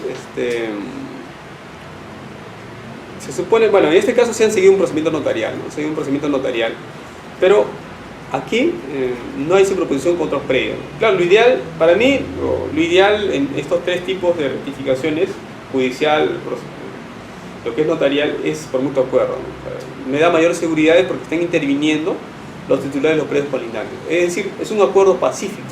No les estoy obligando ante un juez o no lo estoy llevando a cabo un procedimiento notarial. Pero no siempre en la realidad ocurre, no siempre tus vecinos quieren firmarte una escritura pública, a ellos no les interesa a veces, ¿no? Y tú estás obligado a ir al Poder Judicial para que se certifique tu área, ¿no? Así es. Entonces, si no me preguntas al respecto, vamos a ver finalmente la rectificación de área, linderos y medidas perimétricas en el proceso judicial, en el Poder Judicial. Antes de esto, quisiera que tengan en cuenta algo. El juez tiene potestad jurisdiccional y por el artículo 4 de la Ley Orgánica del Poder Judicial, el registrador, si hace una observación y el juez te requiere nuevamente, tú tienes que inscribir el título sí o sí. Me ha pasado un par de veces. Una vez estaba calificando un título y era una prescripción adquisitiva de dominio sobre un departamento. Y le digo al juez: mira, señor juez, no hay reglamento interno, hay una fábrica, sí, pero para poder escribir la prescripción adquisitiva de dominio yo tengo que independizar ese departamento con un reglamento interno. ¿Qué porcentaje le voy a poner, señor juez? Le digo, al juez no le interesó. Inscribe nada más, inscribir la matriz, no lo independicé. Entonces el juez sí puede, ¿no? El juez sí tiene potestad jurisdiccional. Y según el artículo 4 de la Ley Orgánica del Poder Judicial, ningún funcionario administrativo puede oponerse, ¿no?, lo que diga el juez. Entonces tú inscribes nada más y le dejas claro en el asiento registral, le dice pues que eso es bajo la responsabilidad del juez, ¿no? No hay ningún problema. Eso es algo que hay que tener en cuenta.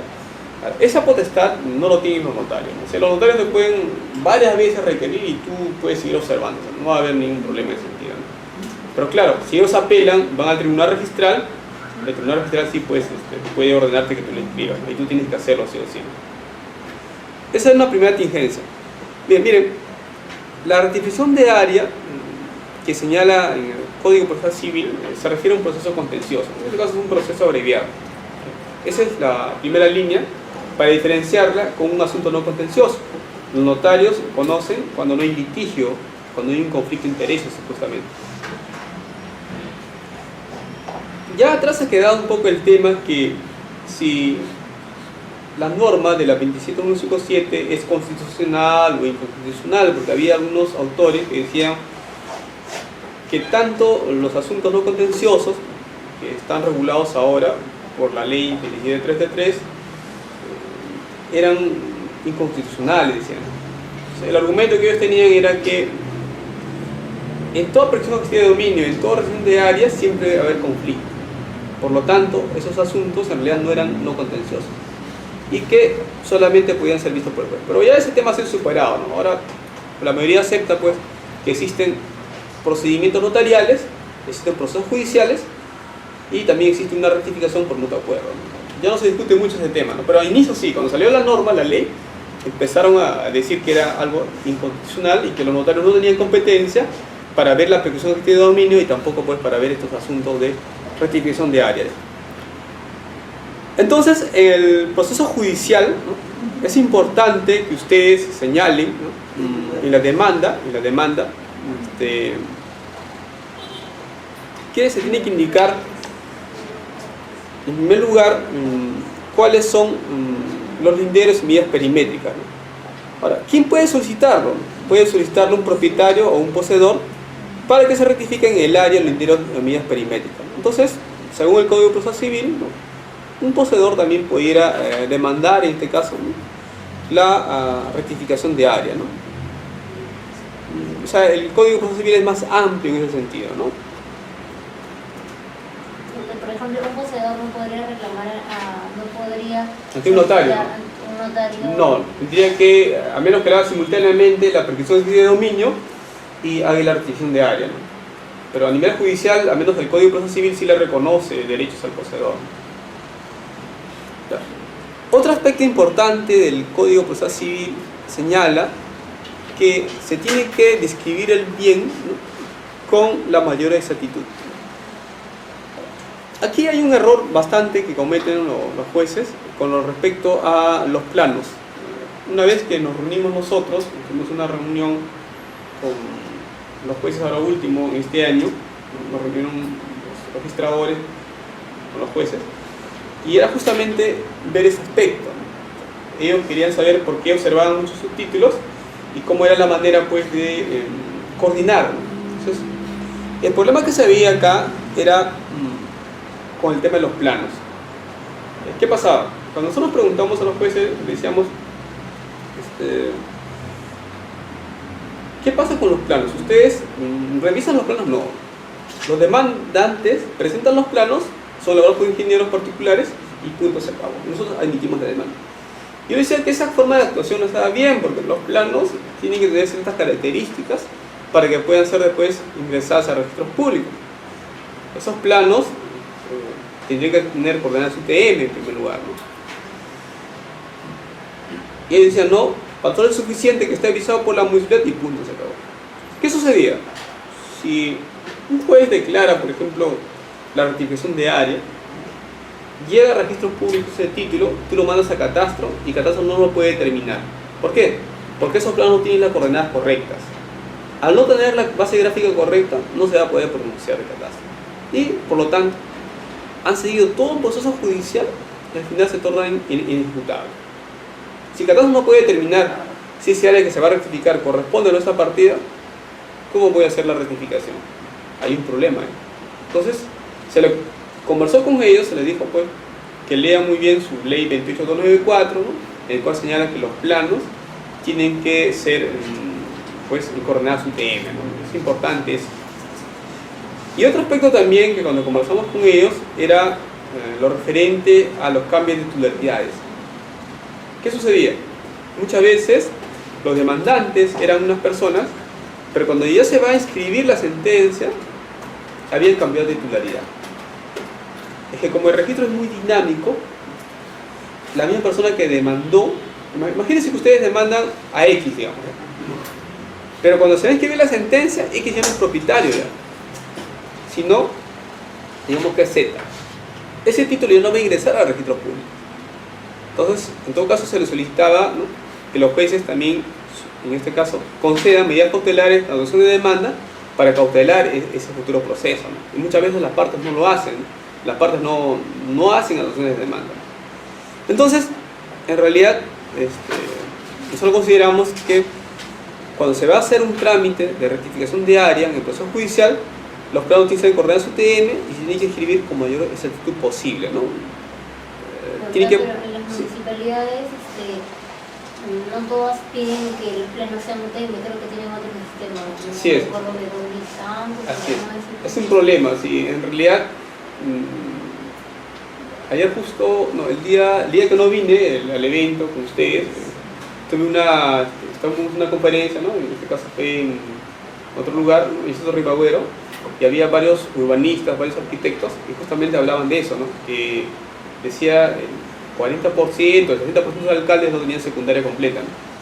Entonces, al no tener pues las personas la capacidad suficiente, pues imagínense cómo van a estar sus municipalidades, ¿no? Porque ahí en ellos no es que no tengan ingresos, tenían los ingresos suficientes, pero no sabían qué gastarlo. Entonces, ¿qué hacían? Pues hacían sus placitas, ¿no?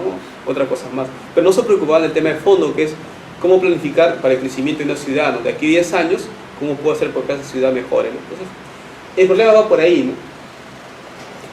Entonces, se describe bien con la mayor exactitud, ¿no? Se acompaña el planos de ubicación y perimétricos. Si es que hay edificaciones, hay que ponerlos en los planos, y hay que hacer que sean visados por la municipalidad o administrativa. Ahora, cuando habla de una visación administrativa, se está refiriendo también que a nivel judicial se puede realizar una rectificación de áreas de predios rurales también. Acuérdense ustedes que antes el ente competente era el PET, pero el PET ya fue absorbido, ¿no?, por COFOPRI, ¿no? Ahora, muchas funciones que tiene COFOPRI están siendo transferidas a los gobiernos regionales, y ahora los gobiernos regionales están asumiendo competencias de varios expedientes. Ahorita hay todo un problema con el tema del traslado de los expedientes. Entonces, va a depender, pues, qué bien, ¿no? Si es que es un bien urbano, el que va a avisar los planos será, pues, la municipalidad. Ahora, si es que es un predio rural, pues tendré que buscar, pues, a COFOPRI, en este caso, para que avise esos planos. Si lo tienen la dirección la agraria, la región. Claro, ahí habría que pedirles a ellos, porque, como le decía, primero vamos a hacer COFOPRI, COFOPRI, no, eso ya lo he trasladado, entonces hay que ir al otro.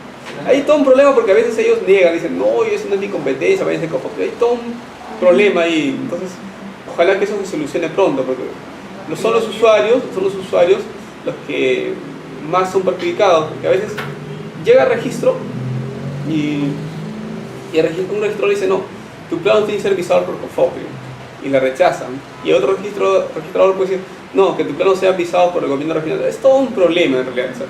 Es un problema porque las normas sobre las transferencias no están todavía muy claras. Tendría que haber una norma que señale de forma específica, que ponga plazos. Si no sacas una ley y no pones plazos, olvídense, es solamente un saludo a la bandera. Tienes que poner plazos y poner, pues, cuándo se va a iniciar la transferencia y sobre qué competencia va a ser. Es un tema que hay que tener que verlo también. Se tiene que adjuntar también copia literal de los asientos respectivos en los últimos 10 años, y se pueden adjuntar también otras pruebas, ¿no? Y dice, tratándose de deslinde, se ofrecerá como prueba además la inspección judicial del predio. Eso es bastante importante, ¿no? Porque en un proceso judicial tiene que haber un perito, ¿no? En este caso va a tener que hacer una inspección, verificar el inmueble físicamente, inclusive hasta él mismo puede, si le han presentado planos, puede verificar pues, si estos corresponden o no a la realidad, ¿no? Eso es bastante importante en un proceso judicial. El emplazamiento. El emplazamiento es, dice, así se conozca el nombre y domicilio demandado o demandados, los colindantes. El auto admisorio, ¿no? El juez dispondrá que el extracto de la misma se publique 3 veces. Entonces el juez al admitir la demanda, va a tener que sacar avisos publicitando, pues, en este caso la demanda, un extracto de la demanda. Y en el caso de pedidos rústicos, se va a tener que hacer los avisos, la notificación por radiodifusión, ¿no?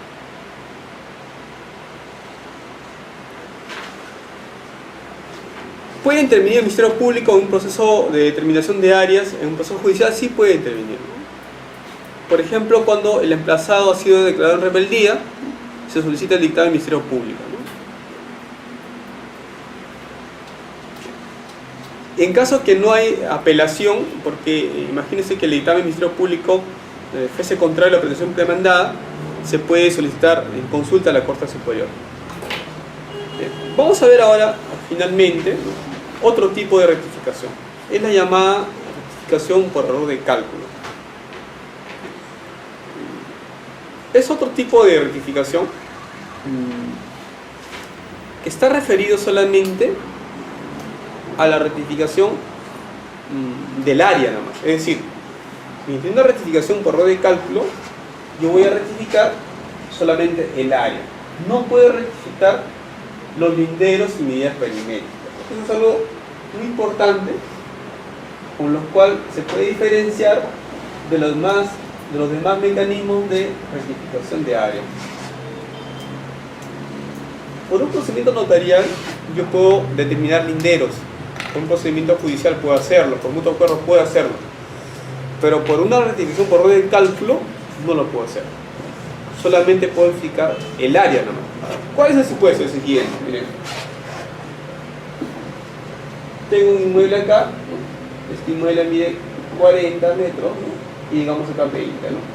Si multiplicamos, 800 metros cuadrados, ¿no es cierto? Pero ¿qué pasó acá? El ingeniero que hizo una mala multiplicación, le puso 750 metros cuadrados. Es lo que ha pasado. Entonces, ¿qué se hace acá? Se saca un plano catastral por la municipalidad, se presenta y solicita la rectificación de error de cálculo. Ese plano es pedido por la municipalidad, lo mandas al área de catastro y catastro dice: sí, puedes estar equivocado en multiplicar, mira, aquí en realidad es 800 metros cuadrados y el usuario tiene razón. Y por lo tanto, procede con su rectificación. El registrador hace la rectificación por error de cálculo. Ahí no hay problema. El problema se da cuando los usuarios quieren utilizar este mecanismo y quieren modificar el lindero. No, acá no es 40, acá era 45, acá no es 20, acá es 25. Ahí no es error de cálculo, ahí no procede, esos títulos se tachan, ¿ya? ¿Por qué? Porque si rectifican linderos y medidas perimétricas, ya no es un tema de error de cálculo. Ahí tiene que seguirse algún mecanismo establecido en la ley 27333 que hemos visto ya, ¿no? Procedimiento notarial, mutuo acuerdo o un proceso judicial. Esa es la idea básica que hay que tener en cuenta en la rectificación por error de cálculo. No nos podemos confundir. Tenemos acá el precedente de observancia obligatoria que señala, pues, eso fue el año 2006, que se inscribe en la rectificación de área en mérito al plano y memoria descriptiva visados por la municipalidad, prescindiendo de los mecanismos establecidos en el artículo 13 de la ley 27333. Si el error surgió del equivocado o inexacto cálculo de su área, siempre que el área de catastro determine que los linderos, medidas perimétricas y ubicación espacial no han sufrido variación alguna. Eso es algo importante, ¿ya? Los linderos y medidas perimétricas se mantienen tal como están.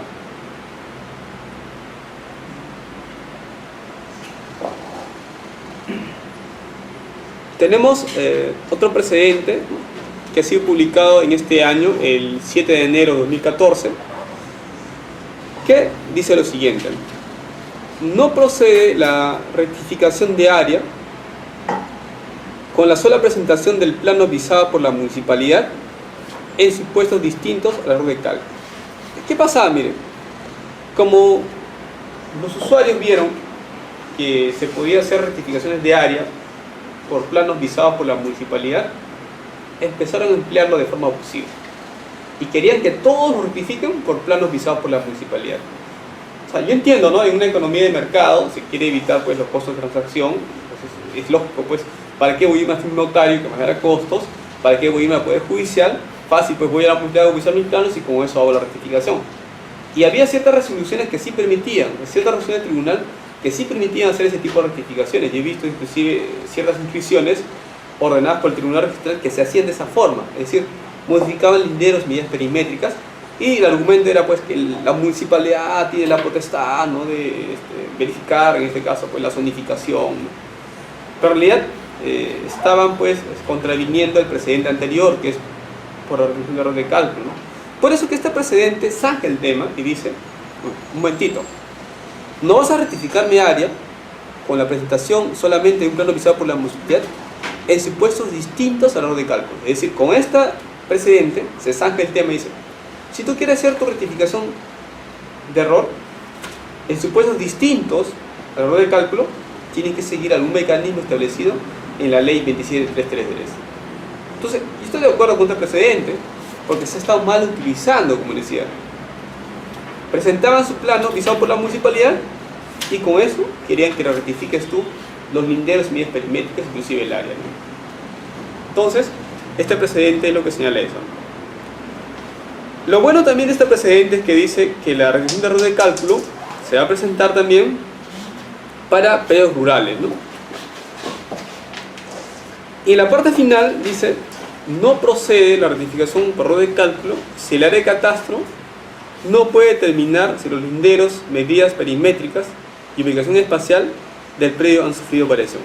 Acá es una precisión importante. Te llega un título de una rectificación de área por error de cálculo, tú lo mandas al área de catastro, y si el catastro no puede determinar que los linderos no han sufrido variación alguna, no procede la rectificación por error de cálculo. Y esto es un precedente ya de observancia obligatoria. Entonces, para que proceda la rectificación por error de cálculo, catastro debe decirte con seguridad que digamos que las colindancias, los linderos, medidas perimétricas no han sufrido variaciones. Es supuesto especial. Algunos comentarios al respecto, ¿no? Que la rectificación de área tiene que ajustarse a algunos mecanismos establecidos en la ley 27333.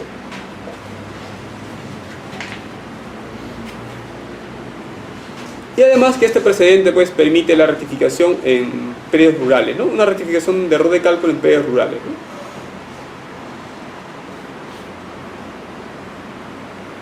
Y lo que hemos señalado ya, que no va a proceder rectificación por error de cálculo si el área de catastro no puede determinar que los linderos, medidas perimétricas han sufrido algún tipo de variación, ¿no? Bien, entonces con ese tema vamos a culminar lo que es la rectificación de error, y ahora quisiera centrarme en lo anterior que había quedado todavía, ¿no? O sea, el tema de la compra-venta. Debe estar acá. Yo les pedí a ustedes que lo revisaran y si hubiese algún tipo de duda para poder absorberla. ¿Alguien ha revisado esa parte que les entregamos? ¿Han hecho su tarea ustedes? Vamos por partes. Doctor, una pregunta. En Sí, el por caso favor. de una compraventa de un bien hipotecado, bien inmueble, Ya. por ejemplo, es una sociedad conyugal, ¿no? Uno Ya. de ellos va al banco y desea comprar un inmueble e hipotecarlo, pero declara ante el banco que es su estado civil de soltero, pero realmente es casado, ¿no? Así es. Y su esposo o el cónyuge está en Infocor. Ah, ya. En este caso la pregunta es, ¿procede la compraventa o no procede? Claro. Ya, mire. Vamos a ver ese tema. Vamos a ver. Esto no sale en pantalla, Google.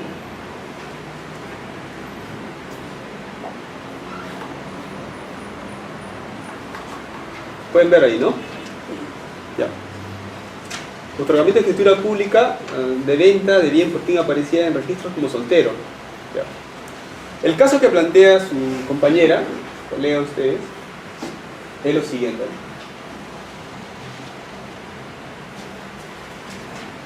Este señor que hemos llamado Juan, ¿ya?, que aparece como soltero, ¿ya?, hay una hipoteca, vamos a llamar un banco X, no quiero hacer propaganda de ningún banco, y después tengo acá un cónyuge, porque esta persona era casada. Ahora, ¿cuál es el problema que se plantea acá? Aquí existen dos posiciones, como decía la vez pasada. Una primera posición que dice, esta hipoteca que ha hecho Juan es nula, porque no interviene el cónyuge, y por un tema de capacidad debería intervenir el cónyuge. Una posición que ha asumido. La otra posición dice, oye, un momentito, el banco ha actuado de forma diligente, ha revisado la partida registral, ha visto que Juan adquirió el bien como soltero. Si adquirió como soltero, esa hipoteca es válida, no tiene por qué perjudicarse el banco, y el banco puede tranquilamente ejecutar la hipoteca. Si esta señora, esta cónyuge, pide la nulidad de esta hipoteca, hay que declarar improcedente. El argumento de esa posición, que ahí van a ver ustedes en la casación, ¿no? Que dice, el otorgamiento de escritura pública por persona registralmente refiere como soltero cuando es casado no debe ser declarado nulo en sede judicial por cuanto la legislación se realizó cumpliendo los requisitos de la buena fe registral. Parecido el caso que tenemos. Entonces, el argumento es lo siguiente, que si registralmente aparece una persona como titular con ciertas características, se debe respetar lo que dice el registro, ¿no? Entonces, no tendría por qué declararse nula esa hipoteca y el banco podría ejecutar esa hipoteca. Eso es lo que señala. Ahora, el problema está lo siguiente. ¿Qué pasa si es que acá se pide la rectificación de calidad del bien? Ahí viene el problema. Si es que no hubiese hipoteca, no hay problema. Sencillamente, interviene el cónyuge, haciendo copia certificada a partir de matrimonio, inmediatamente se efectúa la rectificación de calidad del bien. Pero aquí tengo una hipoteca. ¿Qué se puede hacer acá? Y he visto casos en el cual ha intervenido el banco autorizando en este caso la rectificación de calidad del bien. O sea, en esa ratificación que hace la cónyuge, el banco ha intervenido también. Y es más, la cónyuge ha ratificado esa hipoteca. He visto esos asientos registrados de esa forma, ¿no? He visto esos supuestos. Pero, si es que el banco no quiere intervenir, o si la cónyuge no quiere ratificar la hipoteca, ahí así nomás no podría hacerse la ratificación. No podría ser ratificación de la ley del bien, porque ya aquí existe un acreedor hipotecario. Ahora, ese es un argumento, pero el otro argumento es, las rectificaciones, según el reglamento general, operan a futuro. Si operan a futuro, esta hipoteca no se vería afectada para nada con esta rectificación, porque, de acuerdo al reglamento general, cualquier rectificación que se haga opera para adelante. Si esta hipoteca ya está constituida, puede ejecutarse esa hipoteca y la señora no tendría nada que reclamar. Ese es otro argumento también que se tiene en cuenta. Pero entonces, si vamos a hacer una rectificación calidad del bien, hay que revisar la partida, que no existan pues algún obstáculo registrado. En este caso hay una hipoteca. Y ahí es el tema complicado, como decía. Pero yo sí he visto asientos registrales en el cual la señora ratifica la hipoteca otorgada al banco. Y en algunos, inclusive el banco interviene dando su conformidad de eso. Doctor, este supuesto parte del hecho doloso, de parte de alguien que ha admitido obviamente su estado civil, ¿no? Así es. Pero en la medida de que no se puede generar un derecho a partir de un hecho doloso, ¿cómo generaría esto? ¿No habría una confrontación con la justicia? Pero claro, efectivamente, ya ha habido procedimientos judiciales que no proceden a la nulidad de la hipoteca. Lo que ahora he estado leyendo ahora último es sobre el tema de tercería, o sea, una medida cautelar con una tercería. Hay un pleno jurisdiccional que es de junio de 2008 que se pronuncia sobre un caso de medida cautelar inscrita y tercería de propiedad. Si no, la figura es así. Es algo discutible, pero es un pleno jurisdiccional que es aplicable. Miren, ¿eh? ¿Cuál es su nombre? ¿Cuál es su nombre? Natalia. Natalia. Tenemos que Natalia, propietaria de un inmueble, ¿ya? Y Natalia ha vendido su inmueble a su compañera de acá. ¿Cómo es su nombre? Natalia vendió el inmueble a Roxana. Pero registralmente hablando, Natalia es la titular registral. Esta compra-venta no está registrada todavía. Entonces, Natalia debe dinero, en este caso vamos a decir, ¿cuál es su nombre? Patricia. Digamos que hay una obligación de dar suma de dinero a favor de Patricia. Y Patricia no pierde el tiempo, va al Poder Judicial y embarga el bien. Digamos que le hace un embargo por $50.000. Hay un embargo por $50.000. Según el pleno jurisdiccional, dice, Roxana puede interponer una tercería. ¿Por qué? Porque Roxana tiene una escritura pública que es con anterioridad al embargo. El pleno casatorio, que le estoy haciendo referencia, dice que ella puede demandar una tercería, ¿no?, contra esta medida cautelar escrita. Y por lo tanto el juez tendría que ordenar el levantamiento de esta medida cautelar, la desafectación de medida cautelar, y que Patricia tendrá que buscar otro previo de Natalia para que pueda asegurar su derecho. Este pleno casatorio es bastante discutible. ¿Por qué? Porque en primer lugar, cuando Patricia quiere embargar este bien, en la partida no había nada. En la partida parecía que ella era titular registral. Ella embarga el bien, pero el Poder Judicial dice, un momentito, el derecho a propiedad no surge con el registro. El derecho a propiedad surge antes. Aquí hay una escritura pública, aquí hay una compraventa y ella es la propietaria. Yo no puedo perjudicar a la verdadera propietaria aquí. Por lo tanto, sí procede a tercería de propiedad y eso debe admitirse a la demanda. Es una posición que es un pleno casatorio. Sí, por favor. Eso procede siempre también cuando haya hipoteca, o sea, cuando se ha vendido a Roxana. No, ese es un caso distinto. Es un caso distinto. En caso de hipoteca, ese mismo pleno casatorio, si desean una hojita, me pueden dar su correo, le puedo mandar el pleno casatorio a su correo, ¿no? En el caso de la hipoteca dicen que no procede. El caso que se plantea sobre la medida cautelar, ahí sí se pronuncia de esa forma. Ese pleno casatorio, ustedes si quieren léanlo, van a ver que tiene 3 puntos, ¿no? Un primer punto es el caso de la hipoteca, ¿no? Otro supuesto es el caso del embargo y otro habla de una medida cautelar inscrita. Bueno, si Natalia le vendió a Roxana pero con una hipoteca, ¿ya? Roxana en este caso puede poner de manera la tercera oportunidad ante un embargo. Claro. Acá digamos que no estamos metiendo el tema de la hipoteca todavía, simplemente estamos viendo una medida cautelar inscrita y que, según el pleno, esta persona sí tiene derecho a esta tercería porque su derecho a propiedad nació antes que se diera la medida cautelar, ¿no? Ahora, con el tema de la hipoteca es distinto, ¿no? Con el tema de la hipoteca es diferente, ¿no? ¿Por qué? Porque en el caso de la hipoteca es un requisito de validez de suscripción, entonces ahí ha asumido otra posición el Poder Judicial. Pero este caso es interesante, me ha hecho pensar bastante. Entonces yo decía, bajo este supuesto del Poder Judicial, cualquier persona que tenga una medida cautelar inscrita no estaría ya realmente protegida por el registro. ¿Por qué? Porque aquí hay un propietario oculto que saca un as bajo la manga y dice, mire, yo tengo acá mi escritura pública, desaféctame esa medida. El Poder Judicial ha ponderado los derechos reales como derechos de obligaciones y los derechos reales están por encima de los derechos personales. Así es. Es lo que dice. Claro, por eso digo, este tema es bastante discutible, ¿no? Pero sin embargo es un pleno casatorio, ¿no? Es un pleno casatorio y bueno, y por lo tanto los jueces van a fallar en ese sentido, ¿no?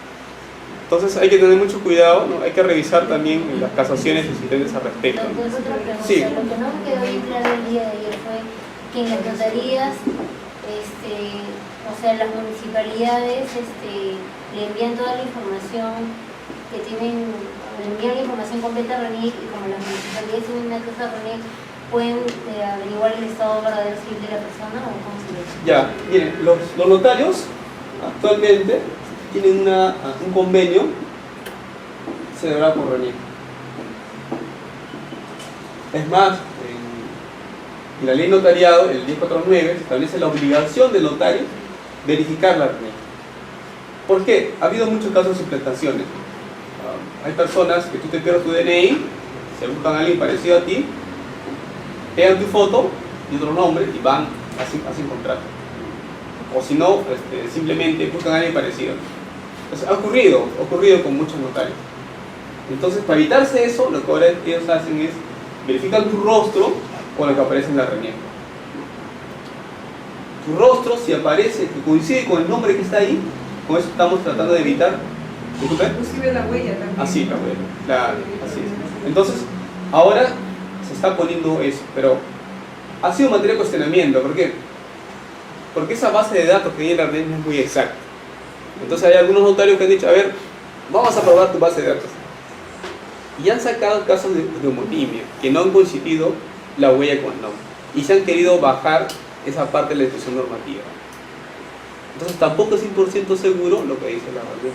Por eso le digo, entonces si una persona realiza su minuta y declara que es soltero, pero en realidad es casado, ¿cómo se comprobaría que realmente es soltero? Es muy complicado porque tiene como una herramienta de RNIEC que ahí puede aparecer el estado civil correcto, real, y pero si no está, desgraciadamente puede haber perjuicio. Sucede muchas veces que la misma persona se equivoca y declara estar casado cuando en realidad es soltero y en el registro aparece como casado, pero en realidad nunca se casó y tiene que hacer primero toda una rectificación vía administrativa para decir... Ese es el caso peor que se presenta. Es el caso peor porque no puede vender, no puede hacer nada. es muy fácil que ustedes pongan ahí en la escritura pública como solteros y en realidad son casados y eso se puede rectificar. Es sencillo rectificar eso, una partida de matrimonio y una restitución de calidad del bien con el título se rectifica, no hay problema. El problema mayor es que dos personas son convivientes y van a la escritura pública y somos casados, aparecen como casados y luego se pelean, no sé qué pasa, y cada uno quiere vender el 50% y no pueden hacer. Dicen, no, yo soy soltero, mire mi DNI. Entonces le dicen, oye, ¿sabes qué? Vete al Poder Judicial y haz tu declaración judicial de soltería, y lo hacen. Va al Poder Judicial y después lo declara como soltero. ¿Qué hará el juez? Oficiará a todas las municipalidades del Perú para verificar si esta persona está casada en una provincia. Y ustedes saben cuántas municipalidades hay en el Perú. Es un problema bien grave. O sea, ustedes no digan datos que no son exactos. Entonces, si son casados, casados. Eso sucede, no entiendo más con el adquirente, ¿no? Porque cuando es el vendedor, el propietario Méndez, entiende que está su derecho escrito en una minuta, en una venta donde está identificado su DNI, ¿no? Claro, pero a veces también ahí se tratan los problemas. Cuando tú vas a vender, en la partida registrada dice soltero, ahora eres casado. Te van a pedir tu partida de matrimonio para que vean con qué fecha te casaste. Si aparece que tú al momento que adquiriste el bien ya eras casado, vas a tener un problema también. Así es. Sí. El señor que lo compró una... En los registros públicos aparece como soltero. ¿Ya? Su propiedad aparece como soltero, pero su DNI aparece como casado. Sin embargo, él nunca se casó, se equivocó, porque estaba conviviendo hace años. ¿Ya? No puede vender, tiene que hacer una verificación, aunque en los registros públicos aparezca como soltero. Es un caso ya más complicado, ¿no? Y por ejemplo, un señor casado con una señora con ¿Ya? propiedad. ¿Ya? Como este señor tiene una tercera persona y compra una casa diciendo que está casado con esta tercera persona. ¿Ya? Se pelean,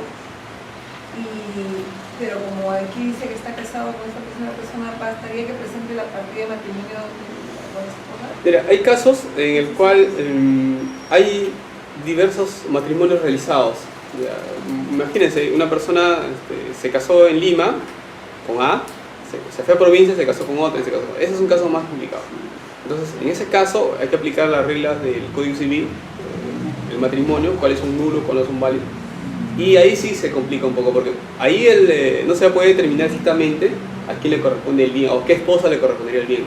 Primero tendría que haber una sentencia judicial que se pronuncie con la validez respecto a los varios matrimonios y diga, no, este es el matrimonio válido y sobre esto es el que hay que aplicarse. Pero no se casó con otra persona, solo era su amante.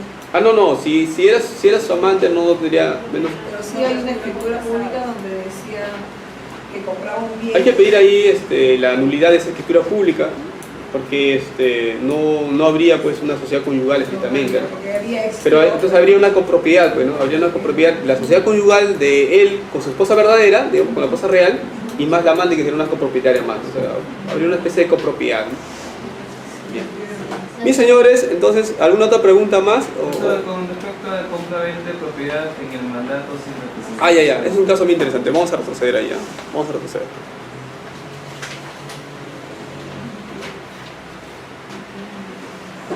Vamos a ver. Ya. de los correos. Ya. Para darle... Miren, lo que puedo hacer, si no, me dan sus correos, pero puedo mandarle al INDEJUR, le mando, lo tengo acá en mi celular, lo mando al INDEJUR, para que ellos los mande, ¿eh? Pero ustedes pueden darme su... Claro, así de forma más sencilla, ¿no? Pero si desean, pueden darme sus correos también, no hay ningún problema, ¿no? Ah, pero si ustedes desean mandarme alguna información que necesiten, pueden escribirme a Oscar Huerta, El sábado y el domingo para que 1976 @gmail.com. No hay problema, ¿eh? Cualquier consulta académica, efectivamente, no sobre un título en particular, porque no lo voy a responder, desde luego. Pueden mandarme así, ¿no? Escriben Oscar Huerta 1976 gmail.com, ¿no? El pleno que le estoy diciendo se lo voy a mandar a Carlos Gasco, ¿no? Y él lo va a reenviar a usted. Ya. Vamos a ver el tema del mandato sin representación. Bien, en principio hay que tener en cuenta lo que es el mandato y lo que es la representación.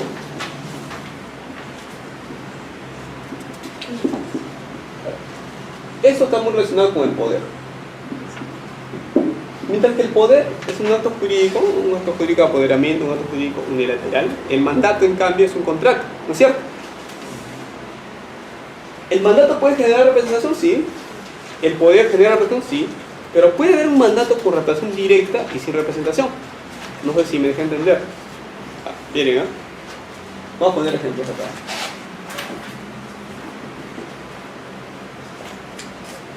Decía ustedes que puede haber un mandato, un contrato con representación, un mandato sin representación. ¿Cuándo será un mandato con representación? Cuando... Sí, no te preocupes. ¿Cuándo será un mandato con representación? Cuando en todos los documentos que yo aparezca, diré pues, actúo en representación de tal persona. O sea, es una representación directa, ¿no es cierto? Pero en cambio, en el mandato sin representación, eso no va a ocurrir. Tengo un contrato de mandato, pero él no me va a representar, ¿ya? Al menos no de forma directa.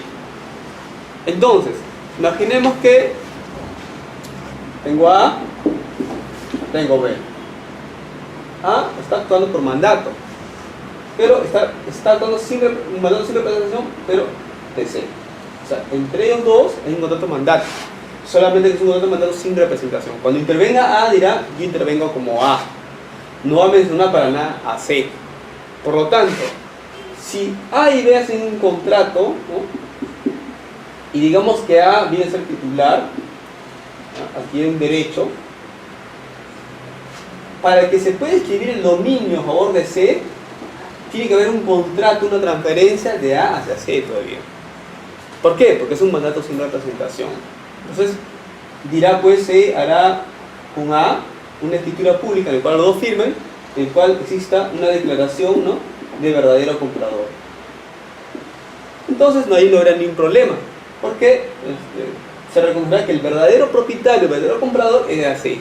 ¿Por qué? Porque había un mandato con eso, solamente que era un mandato sin representación, ¿no? ¿Y A tiene el deber de declarárselo a B, que está...? No, para nada, no tiene por qué declararlo.